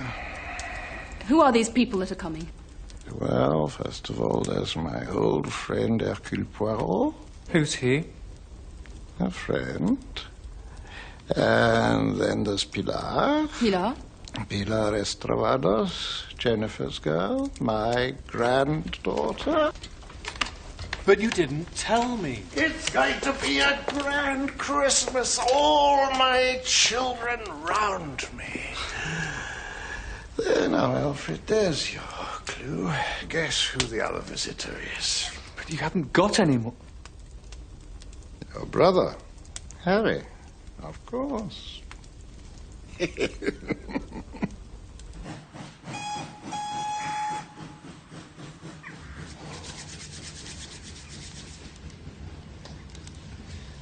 What do you think of the spats? And the patent leather shoes, eh? Just the thing for a weekend in the country. And those mustachios must have enough wax in them to keep Madame Tussauds going for a fortnight.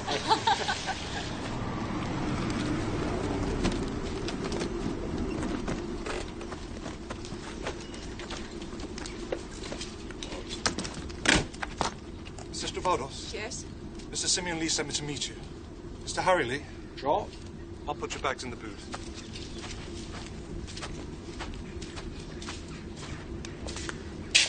Mr. Poirot?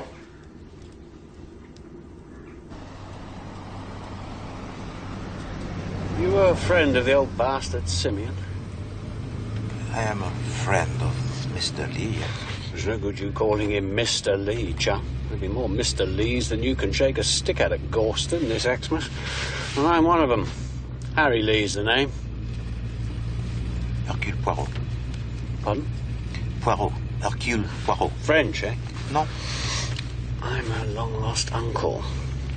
Tell him your name, Pilar. Pilar Estradados.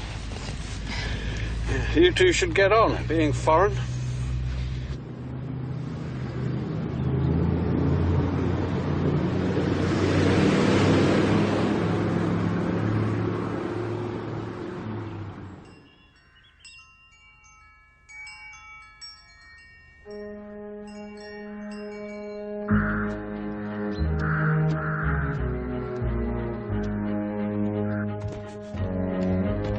Alfred, the car's arrived. What are you doing? I'm writing a note to Father, protesting in the strongest possible terms. Note. Whatever good do you think notes are going to do?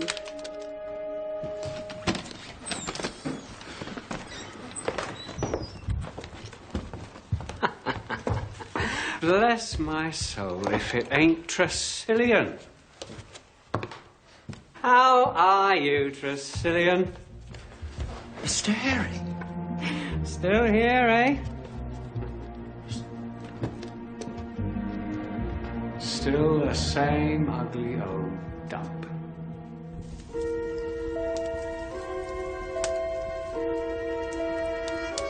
You don't look very tough. Hercule Poirot is a detective, not a bodyguard, monsieur. Oh, is he? Got a brain, has he? Good thing somebody has. All my sons are complete nincompoops. I've probably got better sons scattered all over the world. Born on the wrong side of the blanket. My family hate me, you know. It is not hard to see why, Monsieur Lee. They're frightened of me. It is often the way with men who are old and rich. Well, anyway, I'm going to make an announcement this evening, and then they'll have good cause to hate me. What do you want? You wanted to see Miss Estravados, sir. She's outside. All right. One more minute. What is it that you wish me to do here, Monsieur Lee? Keep your eyes open. Keep your ears open. Bien, what am I looking for? What am I listening for? You'll know when it happens.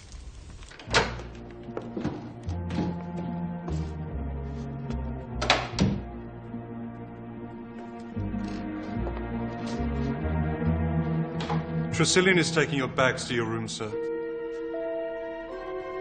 Thank you.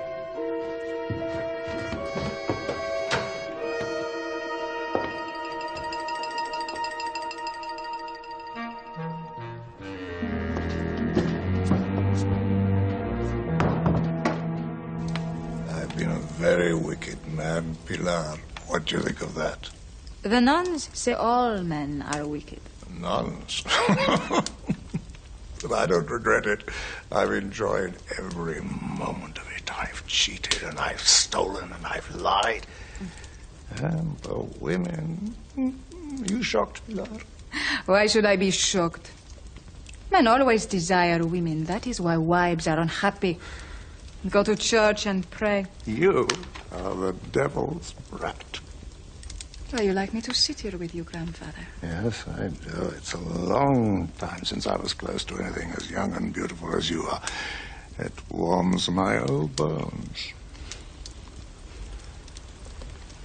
Ah, but you don't fool me. Don't think I don't know why you sit here listening to me droning on.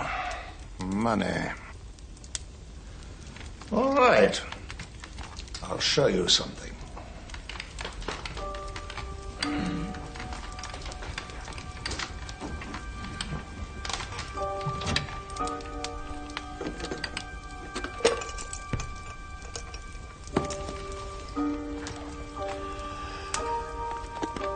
Just got these yesterday from the company museum in Pretoria. These are the first diamonds I ever took from my first mine. Well, they are little pebbles, that is all. They're uncut. That's how diamonds are when they're found. Well, why do you not have them cut? Because I like them like this. It all comes back to me. The sunshine, and the oxen, and the smell of the veldt, and the quiet of the evenings.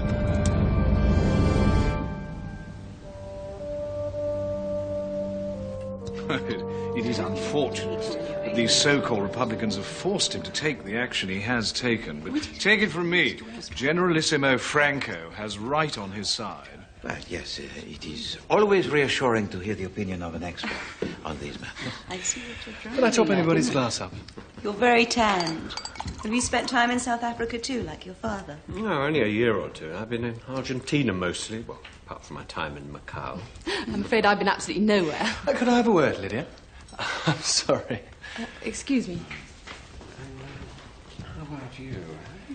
I've remembered who this Hercule Poirot is. He's a detective. The police?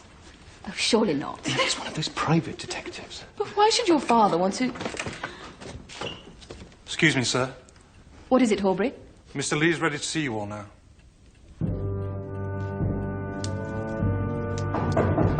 Come in. Hello, is that you, Charlton? Oh, yes, I'm sorry to trouble you at home, but it is rather urgent. I want you to make a new will for me. Yes. Sit down, I won't be long. Yes, well, you see, it's some time since the other will was made, and things have changed. No, I don't want to spoil your Christmas. Come over on Boxing Day. Or the next day, yes, I shan't be dying just yet. Goodbye. You're all looking very glum. What's the matter? Harry, I don't know you anywhere, even after all these years. Your taste in clothes hasn't improved, I see. Good to see you, Dad. You're looking well.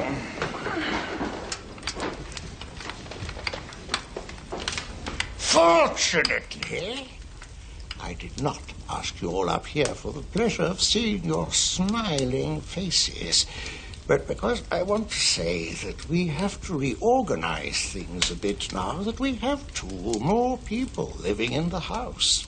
What do you mean? Pilar will make her home with us here, naturally, and Harry is home for good. Harry's coming to live here? Well, what's wrong with that, old boy? Harry is my son, too, you know, George. Of course, it is going to mean cutting back a little in other areas. Your allowance, for instance, George, will have to go. You can't do that, Father. You don't understand how heavy my expenses are already. Oh?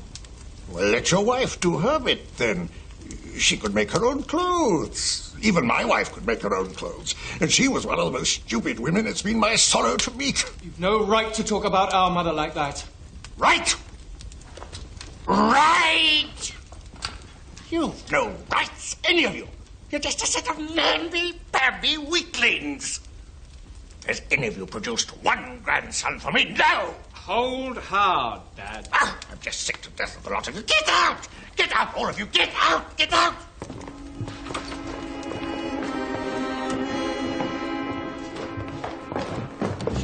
What's done into him? Go to hell!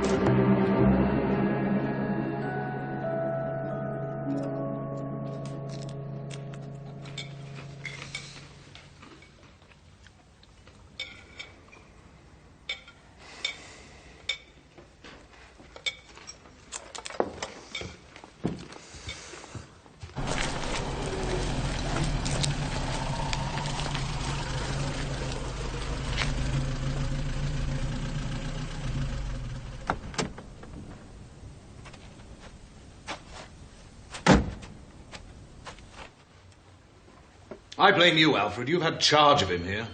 What are you talking about? I think there's a case for getting a doctor in right away. A doctor? There's nothing wrong with him. He's clearly not of sound mind. 2 doctors, isn't it? Ladies, shall we?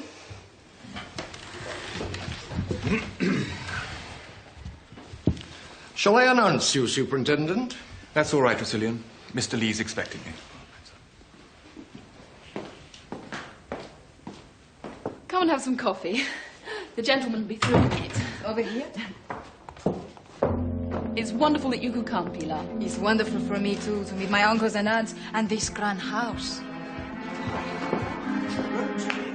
For 7 years. Yeah, but I've got these blokes chasing me for cash.